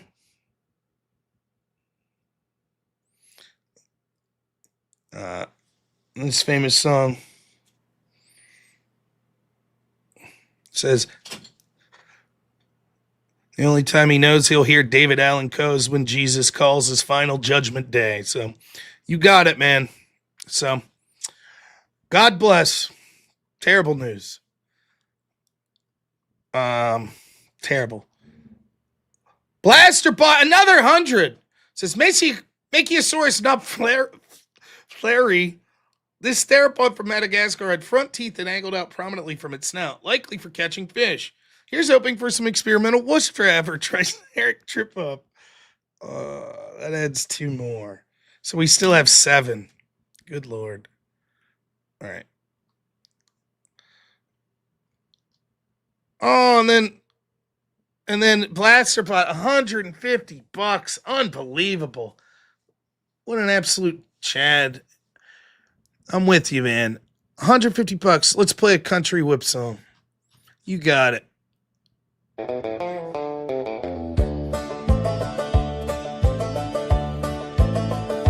Where there's a whip, where there's a way. Where there's a whip, there's a way. We don't want to go to war today, but the Lord of the land says nay, nay, nay. We're gonna march all day, all day, all day. Where there's a way, there's a way. Where there's a whip, there's a way. Where there's a whip, there's a way. Where there's a whip, there's a way. Where right, left, right, left, right, left. Where there's a whip, where there's a whip, there's a way. Left, right, whip, whip, whip, whip, whip. Got the crack on the back, says we're gonna fight. We're gonna march all day and night and more. For we are the slaves of the Dark Lord's war.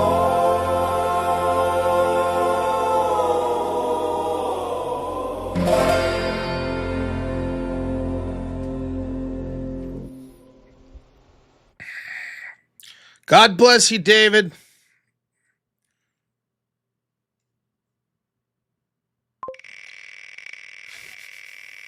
All right.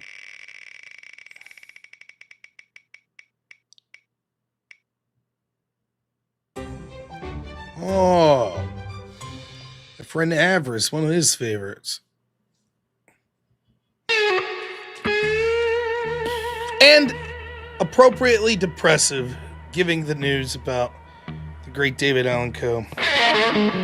What a fucking bummer, man.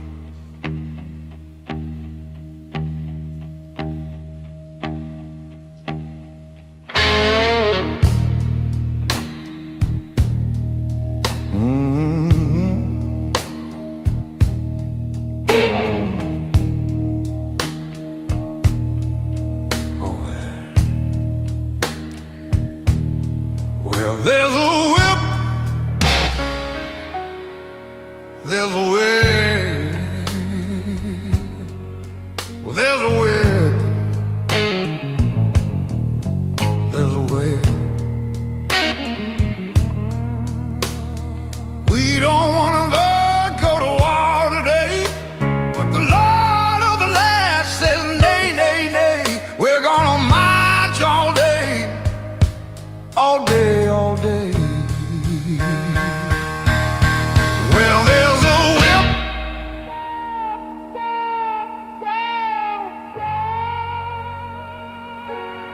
Well, there's a whip.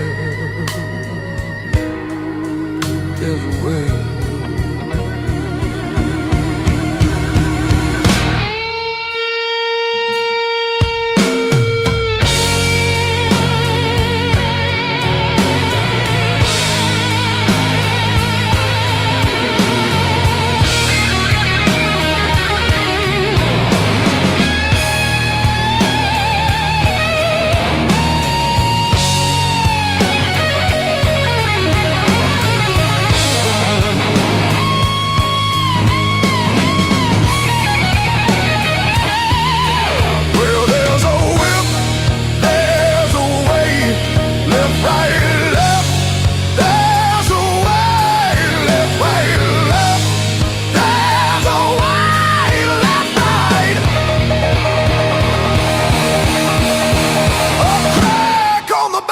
Says we're gonna fight. We're gonna march all day and night and more. For we are the slaves of the dark Lord's war.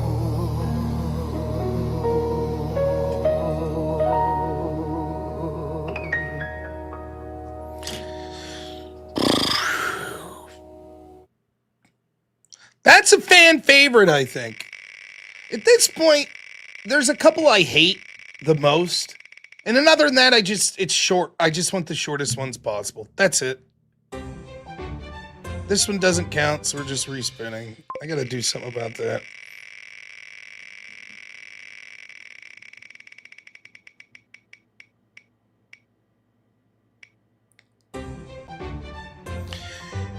I'm sure this isn't a short one. Ah!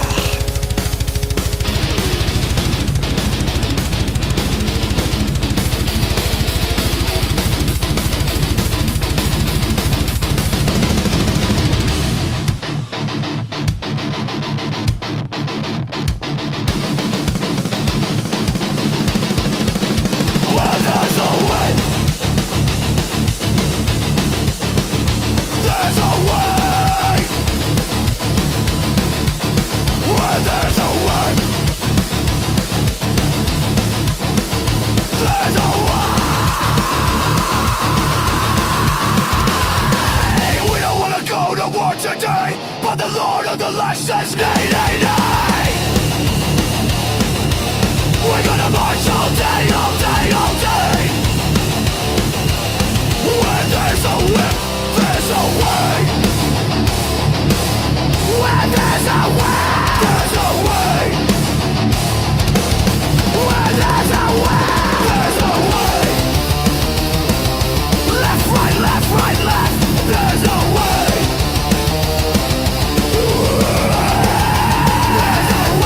Crack on the back says we're gonna fight. We're gonna march all day and night and more. For we are the slaves of the Dark Lord's war.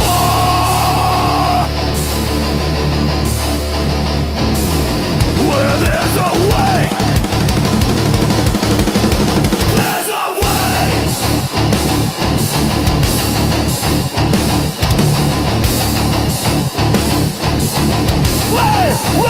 Where there's a way, there's a way, there's a way, there's a will, there's a way, there's a will, there's a way.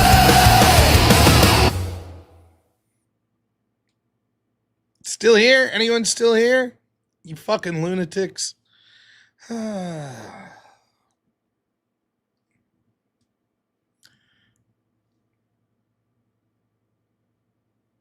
left.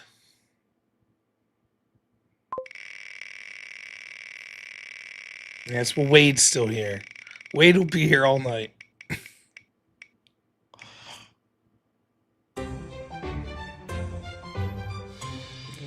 All the hits. All the stars are here.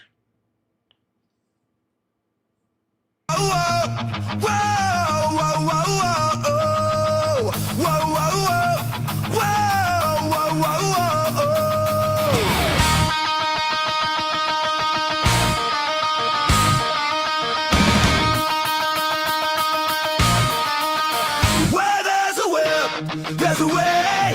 Where there's a will, there's a way.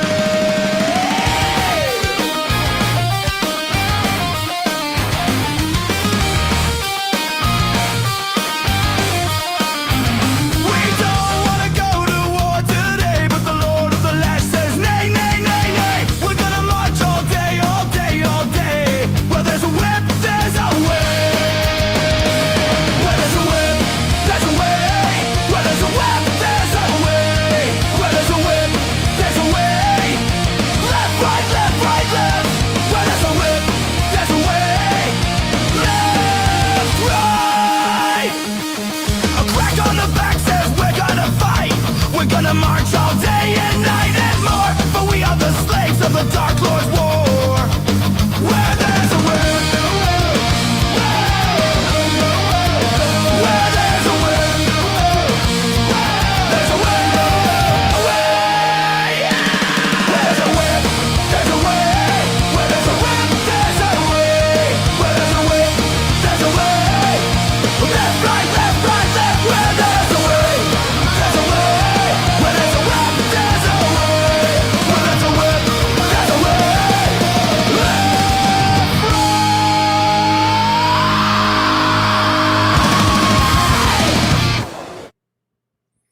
Hey!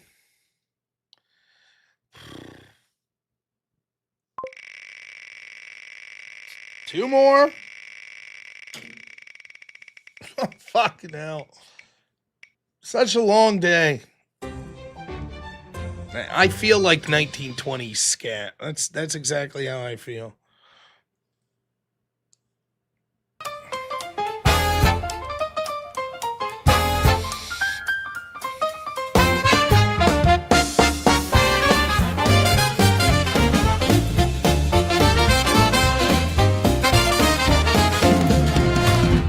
Where there's a whip, there's a way.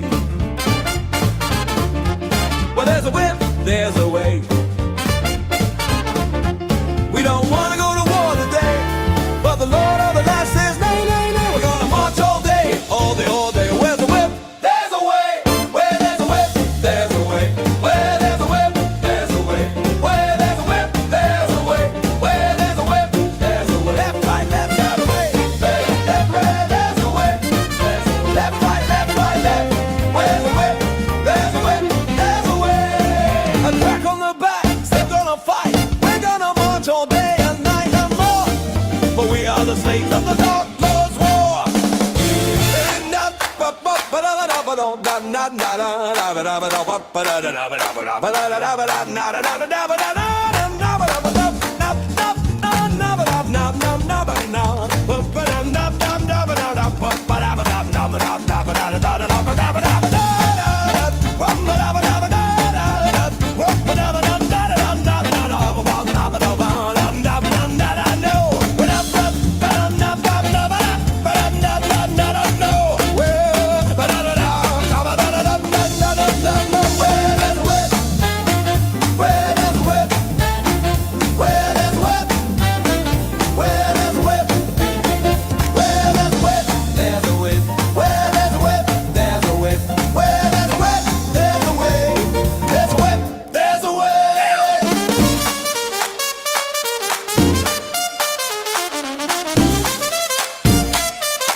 sucks.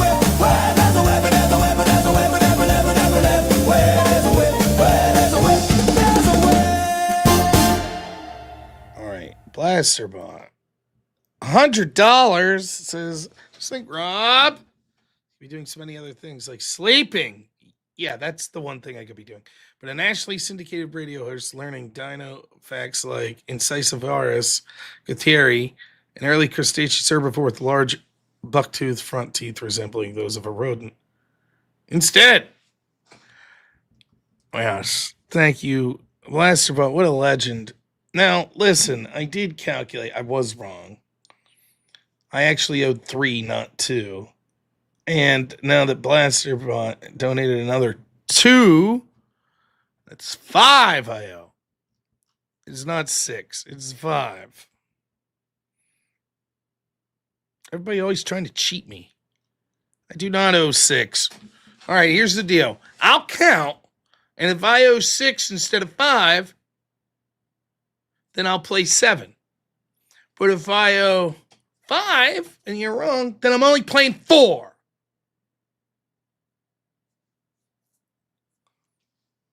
Here's the game. Total I have listed right now are 11. And I've played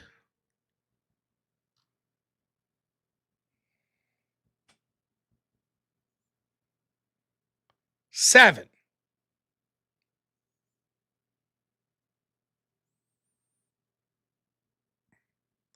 So here's the proof that I've played 7. Number 1. 1, 2, 3, 4, 5, 6, 7, 8, but the spoken word one didn't count. So I played 7. Let's see how many I owed. It started at 800. We counted 1 for 800. So 800, 900, 1,000, 1,100, 1,200. That's 5. 8, 9, 1,000, 11, 12. 5. Then we look at the $100 donos. There's 1. This one doesn't count to the list because it wasn't a wheel. It was a specific one, so I'm not counting that. Oh, wait, I do have to count that donut. No, I didn't play it on there. I played the country one. So that you see the country one's not listed. I played that separate. So 5. That's 6, 7, 8.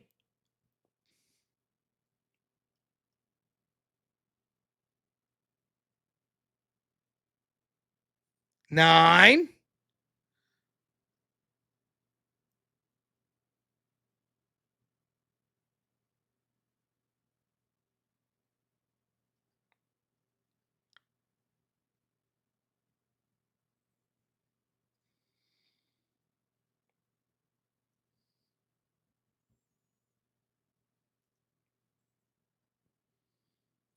10,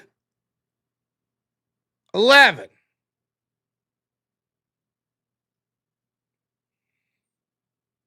12. So let's see. That's 12 total. I've played, let's see, 7. So that means I owe 5. Isn't that what I said?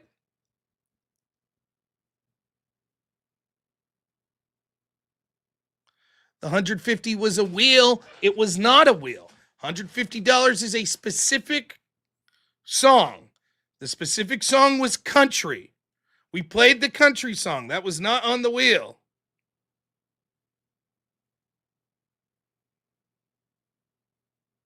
Even if I owed the Disney, that wasn't you all's claim. Your claim over and over was I owed 6 in a Disney, 6 in a Disney, 6 in a Disney is what you all said. That's not true. It was 5. 150 passes the $100 increment. Right.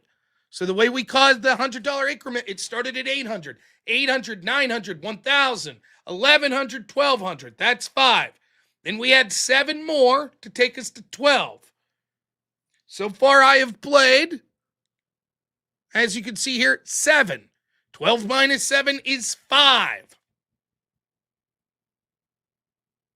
I don't give a shit. I'll stay up all night to not play. My own moderator constantly trying to fuck me over.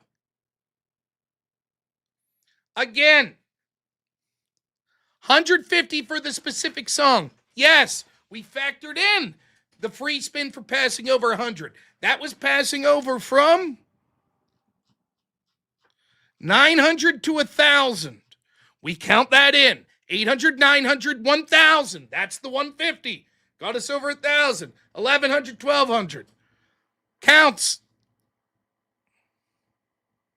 Now, I believe the rule was, the arrangement we had was, I now owe one less whip song for the audience attempting to cheat me. Due to the cheating, I owe one less whip song.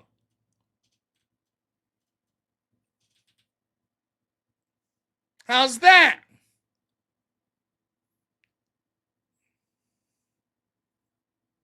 I'll play the 5 I owe. But I'm right. You guys do this to me all the time. And again, it's my own mods and shit. That's what's the funniest part.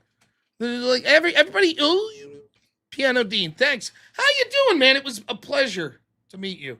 $5 says, glad you made it back safely, Rob. Great to meet you. Everyone was so awesome. Thank you again. Piano Dean, I know we talked about a specific place. That's all I'll say. It turns out my in-laws are heading to that very city next month. So I was very excited to tell them. I will not be with them, but I did recommend your establishment. So hopefully they like it. Next. Let me close that.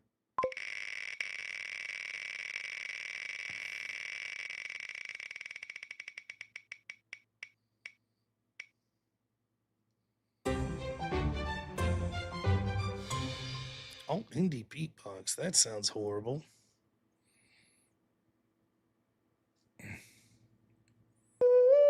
Oh, fuck. Another long one.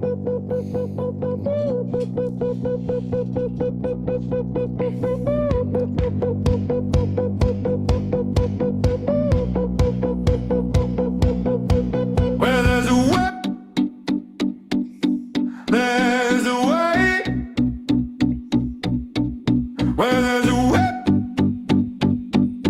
there's a way. We don't wanna go to war today, but the Lord of the Lash says, nay, nay, nay. We're gonna march all day, all day, all day. Where there's a whip,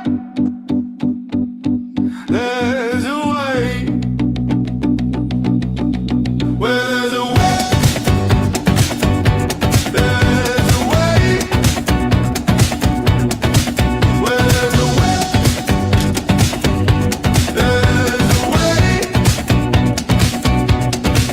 Where there's a whip, live right, live right, live right, live right, live right, live right. Where there's a whip, live right, live right, live right, live right, live right, live. Where there's a whip, live right, live right, live right, live right, live right, live right.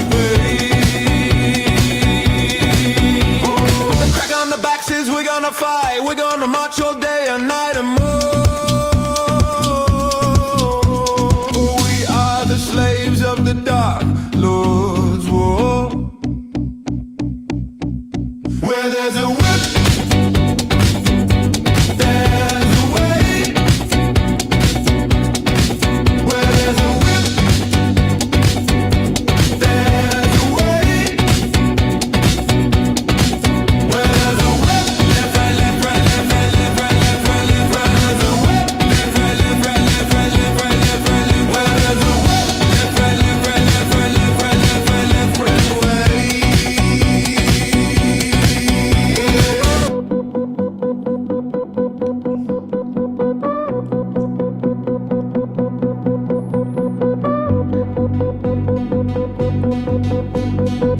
This sucks. I don't know why anyone sticks around for it, except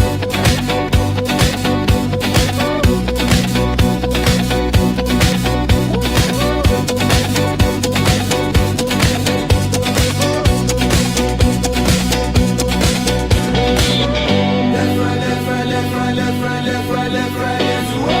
Left, right, left, right, left, right, left, right, left, right, left, right, left, right. Left, right, left, right, left, right, left, right, left, right, left, right, day. Where there's a way, left, right, left, right.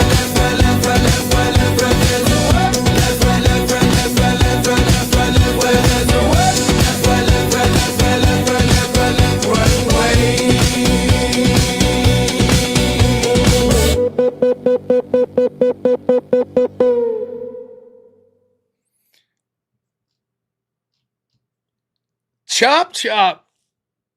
$100. Says, might as well commit. Let's fucking go. Thank you, Chop Chop. Legend that you are. Thank you.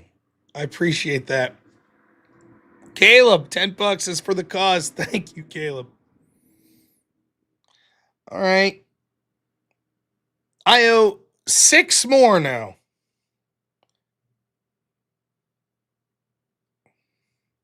6.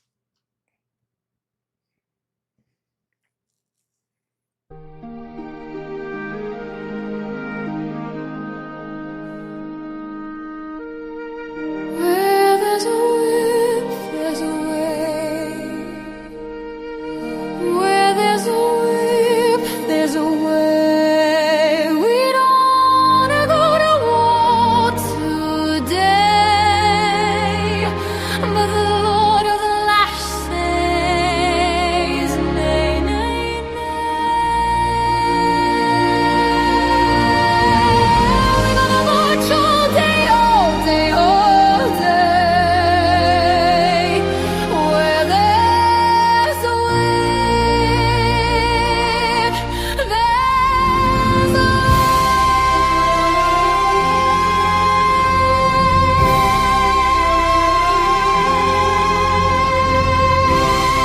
Where there's a wind, there's a way.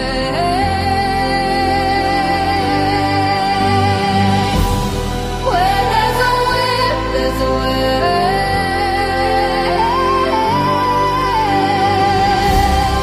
Where there's a will, left, right, left, right, left.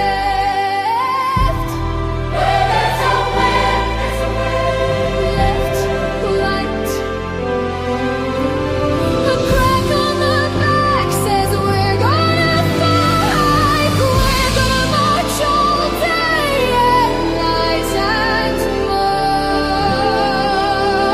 For we are the slaves of the Dark Lord's war.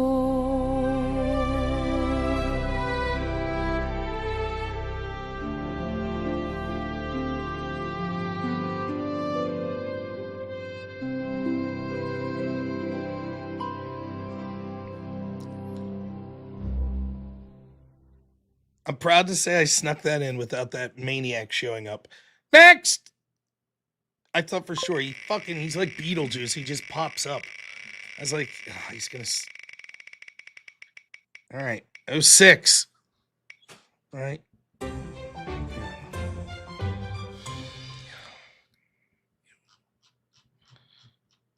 Yodel. There's a whip, there's a way. We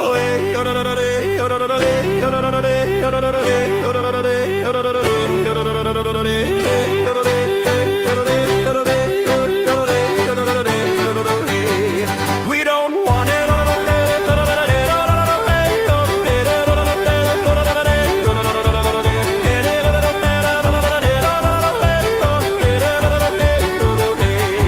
We don't want to go to war today, but the Lord of the Lash says nay, nay, nay. We're gonna march all day, all day, all day. Where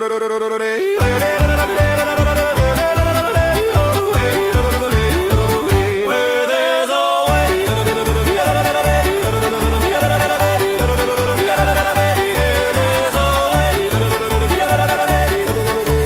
way, there's a way, there's a way. Where there's a way,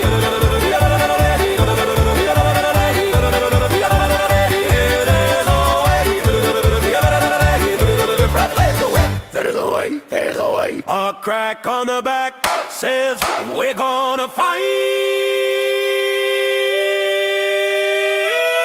We're gonna march all day and night and more. For we are the slaves of the Dark Lord's war.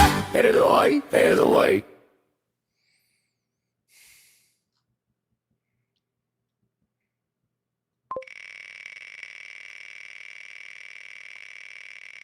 We're having fun now. 5 more. This is a lot of fun.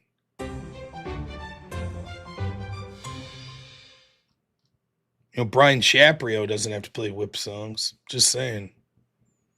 Just throwing that out there. Where there's a whip, there's a way. Where there's a whip, there's a way. They go to war today. The Lord of the land says nay, nay, nay. We're gonna march all day, all day, all day, all day. Where there's a whip, there's a way. Where there's a whip, there's a way. Where there's a whip, there's a way, there's a way. Left, right, left, right, left, right, left. With the left, right, left. Where there's a whip, there's a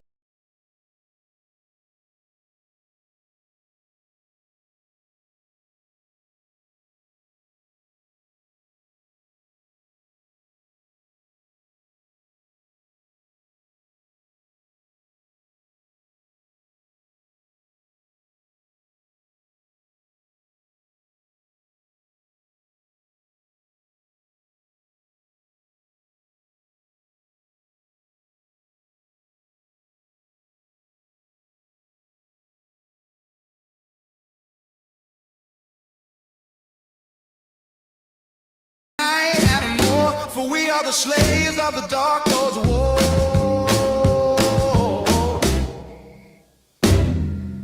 Where there's a whip, there's a way. 4 more.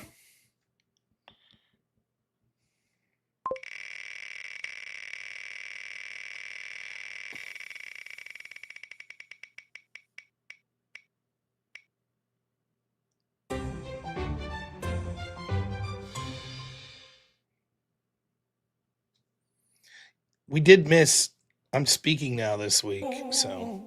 Where there's a whip, where there's a whip, where there's a whip, where there's a whip, where there's a whip, where's a whip. Oh, we don't want to go to war today, but the Lord of the land. Where there's a whip, where there's a whip.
Three more.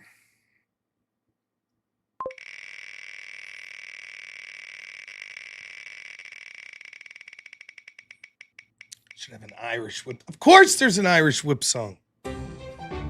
And a Russian one.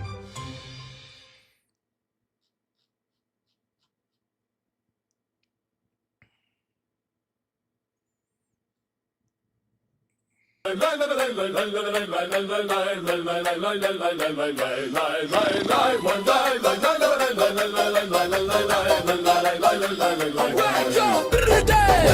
a whip, there's a way. Where there's a whip, there's a way. We don't wanna go to war today, but the Lord of the Lash says, nay, nay, nay, we're gonna march all day. All day, all day. Cry, there's a whip, there's a way. Where there's a whip, there's a way. Where there's a whip, there's a way.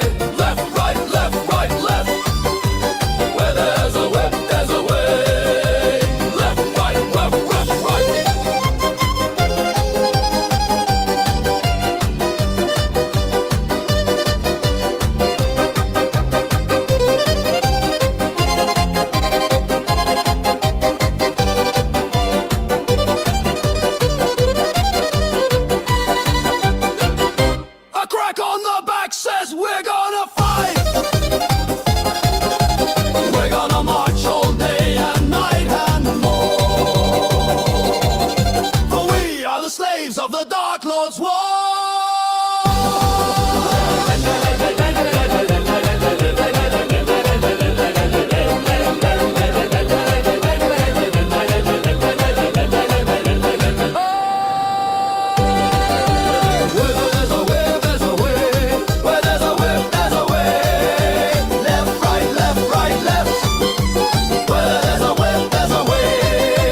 Yeah,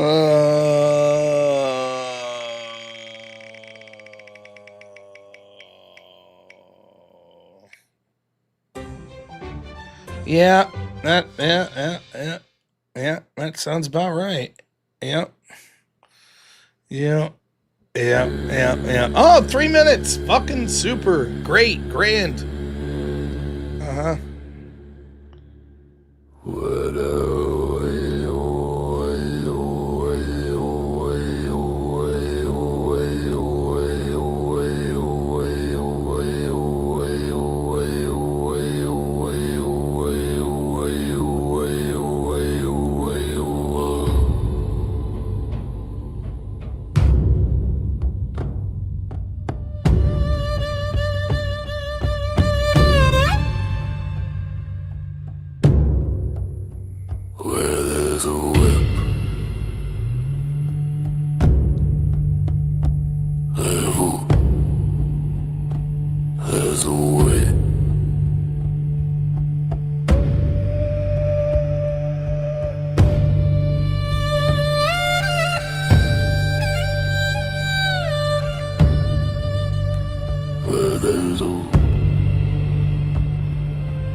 There's a way.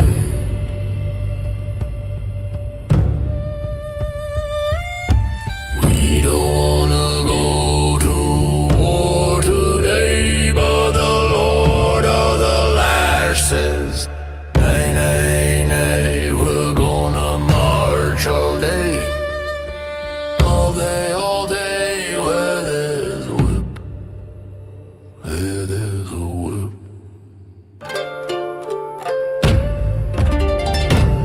There's a way.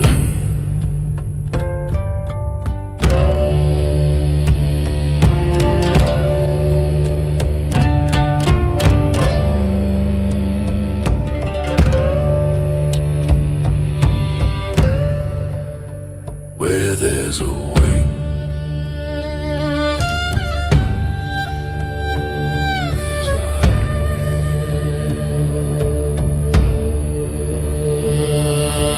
Left, right, left, right, left.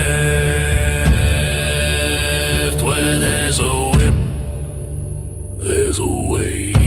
Left, right.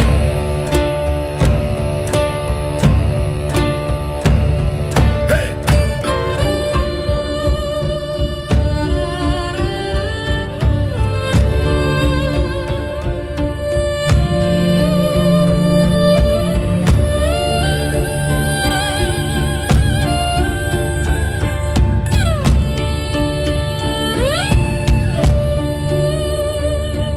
A crack on the back says, we're gonna fight, we're gonna march all day and night and more, for we are the slaves of the Dark Lord's war.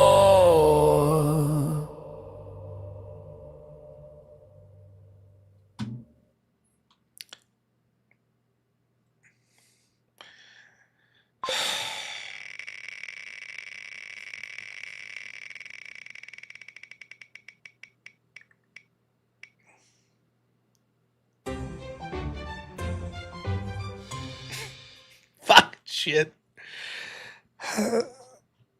Okay. We're almost done. We're gonna make it. We're gonna make it through the end of this. 3 minutes and 49 fucking seconds.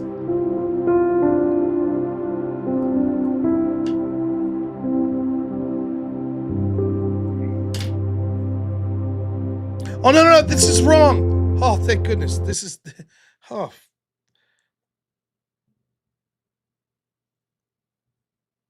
Oh, much better.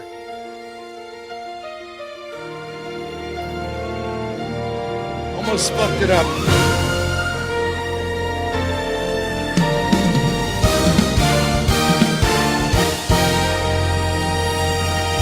Where there's a whip, there's a way. Where there's a whip, there's a way. We don't wanna go to war today, but the Lord of the Lash says, nay, nay, nay.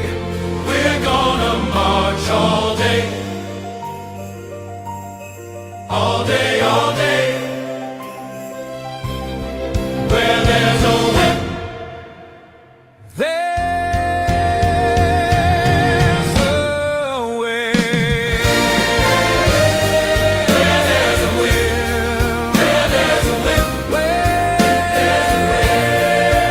there's a whip, boys and white. Left, right, left. Where there's a whip, there's a way. A crack on the back says we're gonna fight. We're gonna march all day and night, night and more. For we are the slaves of the Dark Lord's war.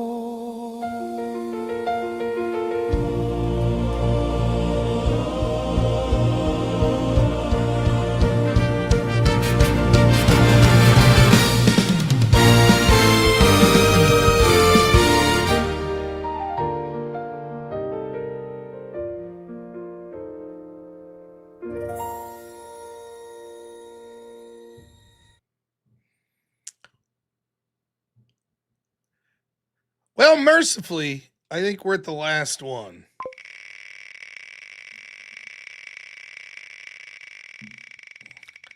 The last one. Hey, we already heard this one. Good. I hope that annoys the piss out of everyone. It does me, but I was going to be annoyed anyway, so. Oh, come on. And now my computer's screwing up. Get up there. There's a way. Where there's a way, there's a way.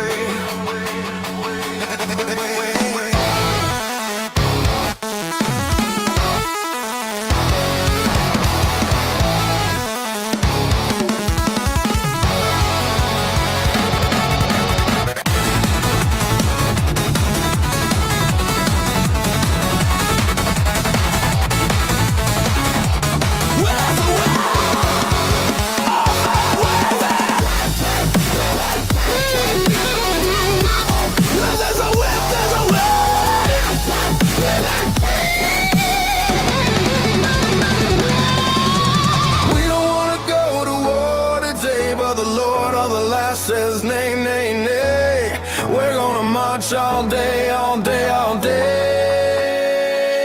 Where there's a way, there's a way. Where there's a way, there's a way.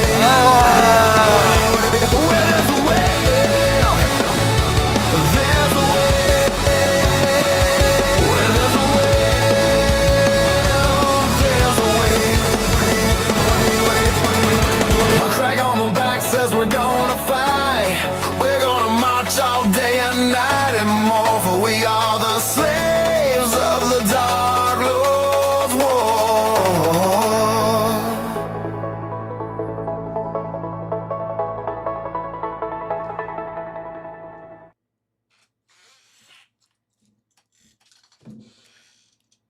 Folks, I think I've defeated it.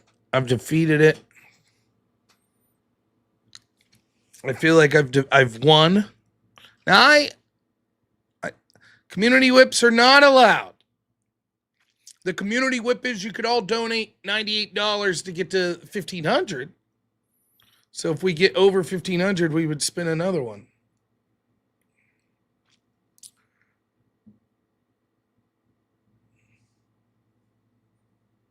Yeah. That's, I thought he meant, yes, that counts. Yes. Are we sure that counts right? Maybe. Let me see.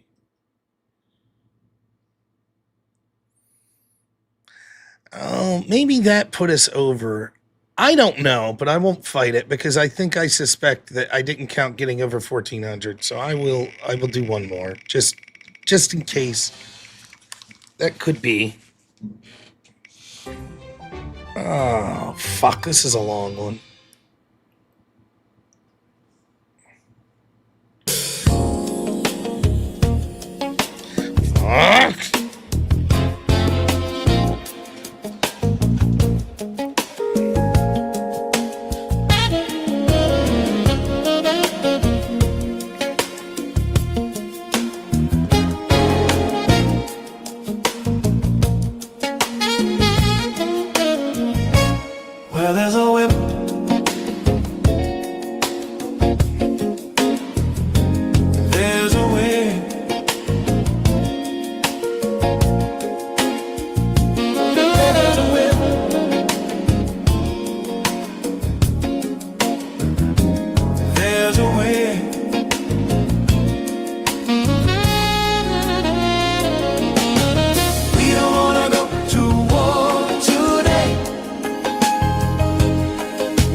dark.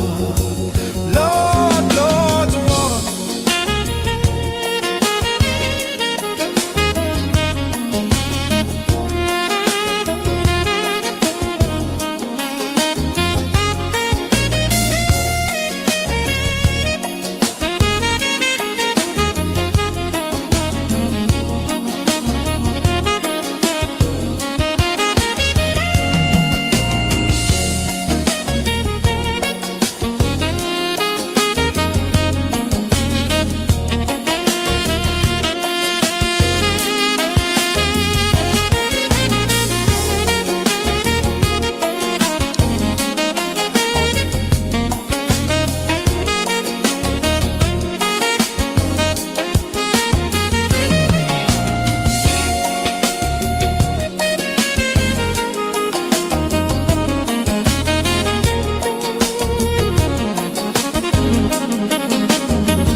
All right, is that it? Now, I did predict we'd get to 400%.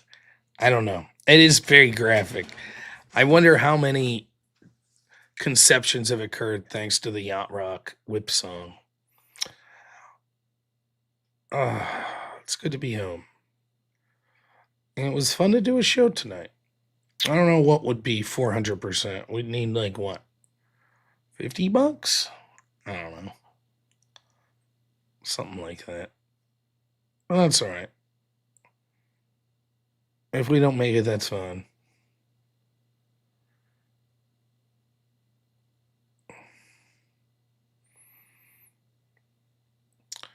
Well, we had a peak of like damn near 700 people. Thanks to the whip song, we're down to 225. It was good stuff. Good. We did it. We chased everyone away. A bunch of new people watched tonight. Was like, this is a good show. What the fuck is this? And they left. And they were right to leave. And we all know it.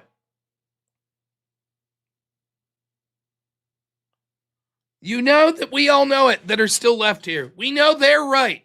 The people that leave are right. They're more sane than us.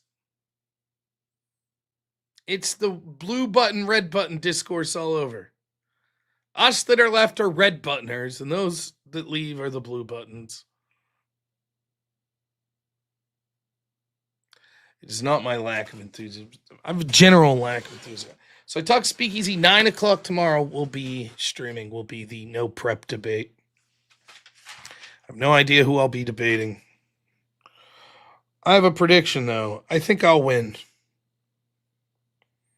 I usually do pretty good. We'll see.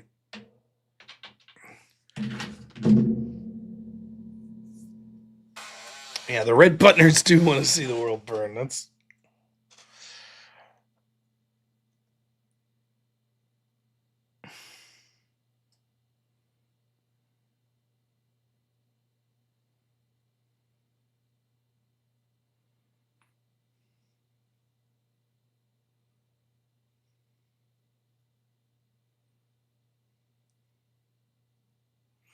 all right, guys. Thank you all so much this fine evening. For real, I really appreciate it. It's nice to be back. And Jay Spurgs, maybe. I'm not showing anyone a penis. No.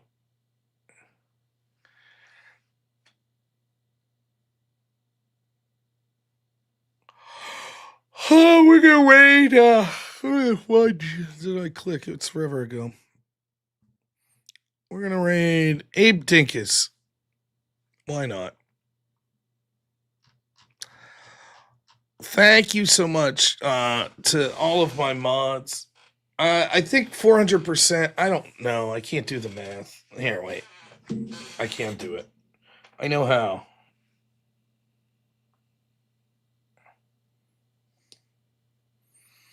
$26?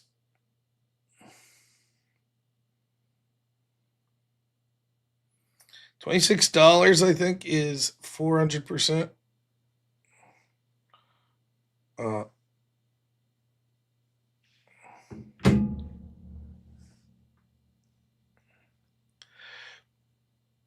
had a great time. It was fun meeting everyone down on our trip to the Carolinas. It was a lot of fun. Andrew and Rachel did a fantastic job. It's cool to meet Owen Shroyer. Fun to watch Brian Shapiro get smacked around. Oh, it's close. The Great Gully, $20. Thank you. Oh, there you go, Zen. Someone donated 13.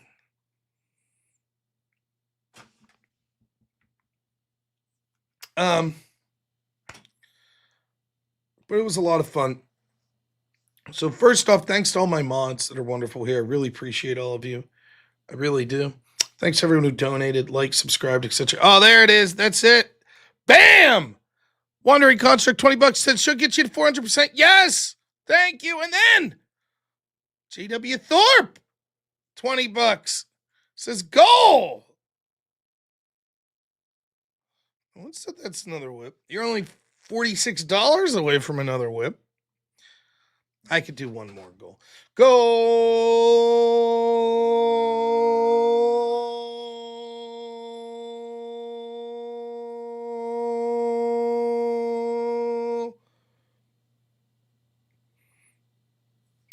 It's not another whip song. $46. To another. I did not say 400% was another whip. You fuckers having your own conversation in chat do not represent me. I didn't say that.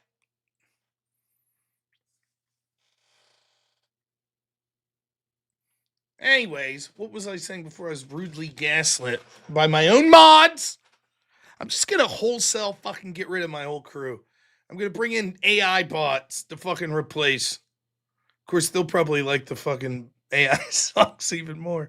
The sons of bitches. I wasn't wrong. I was right. Oh, piss. That will do it, though. Chop, $46. Thank you, man. I just know what's going to happen. I fucking know what's going to happen here. I just know it. I know what's about to happen.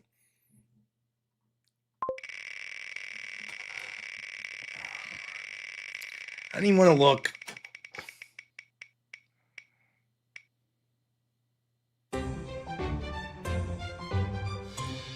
All right. To be honest, it could have been way worse. I thought for sure it was going to be that Wolf Jazz shit.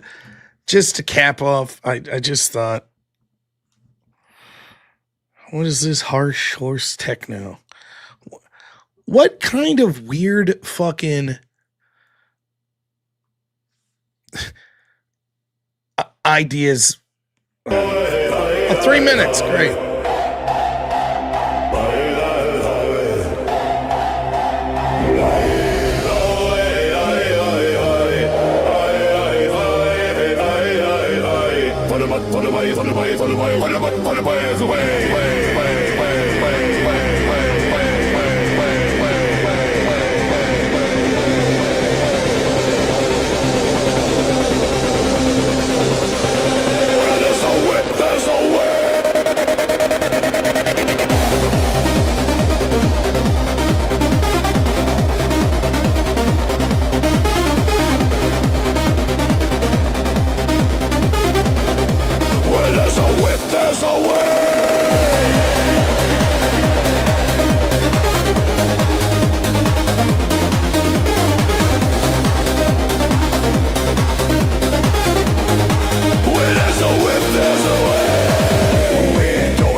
Golly, what's up, man? $10 says, pretty sure you were counting chop chops from the regular show as one that counted after the show.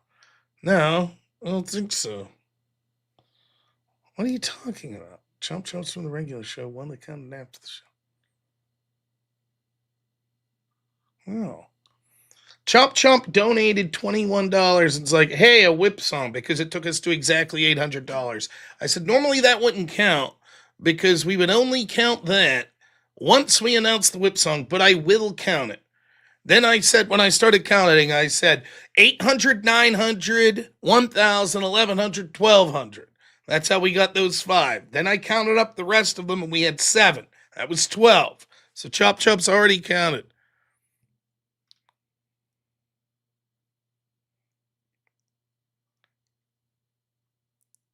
All right, fair enough. Zen's forehead says he has the clip, and we'll do it. So what I'm going to do is count it up, and we'll put Zen's moderating on the line. How's that?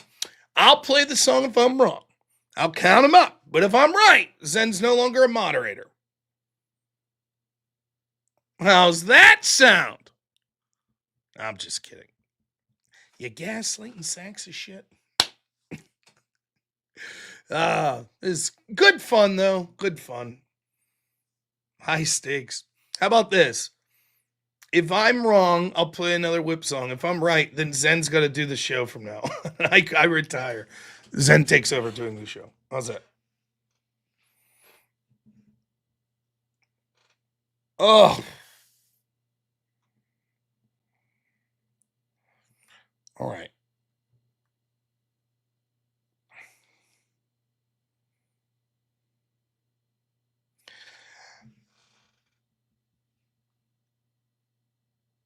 I know, timing people up. All right, here we go.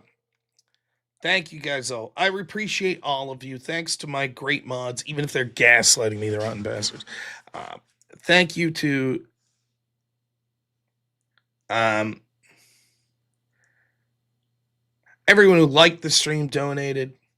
Thanks, Modern Day Debate and Uncensored America, for letting me show clips there. Appreciate that. Thank you to my editor, Black Elk. And then I want to give a special shout out to Avarice, as always, really helped, but also my friend Jungle for putting me up a place to stay this weekend. Really appreciate it. Or this week, I guess it wasn't the weekend. I'm tired. I don't know if you noticed. I spent a lot of time on airplanes today and layovers and all of that good shit. But no, thank you, Jungle Man. It was an absolute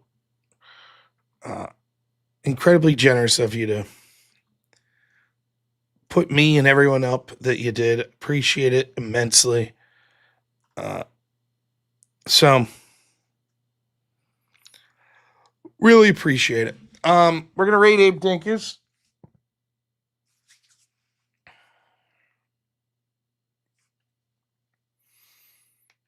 I should be back here around 9 p.m. tomorrow. For the no prep debates, probably like 8:45. I'll come on and hassle y'all. We'll have some fun debating. We'll wreck someone. So, and I'll have more to talk about politics and all of that good stuff in the days coming. So there's a lot going on in the news. I think most of it good here this week. So looking forward to it.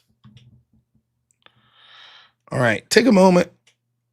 First off, God bless David Allen Coe. Terrible news that he passed away tonight. One of my favorite musicians of all time. So God bless you, David Allen Coe, and your family.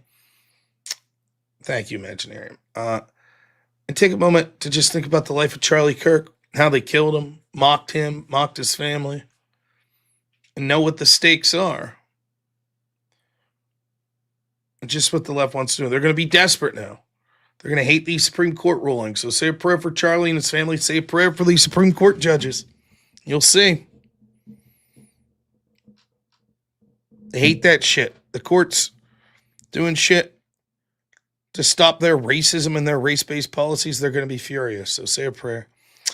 We'll see you all around 8:45 tomorrow night. Enjoy the rate of Abe Dinkus. As always, have a good one. Only in America is it possible to say, you know what, I don't like the way the country is going, and to do something about it. Take that risk. Take that leap of faith.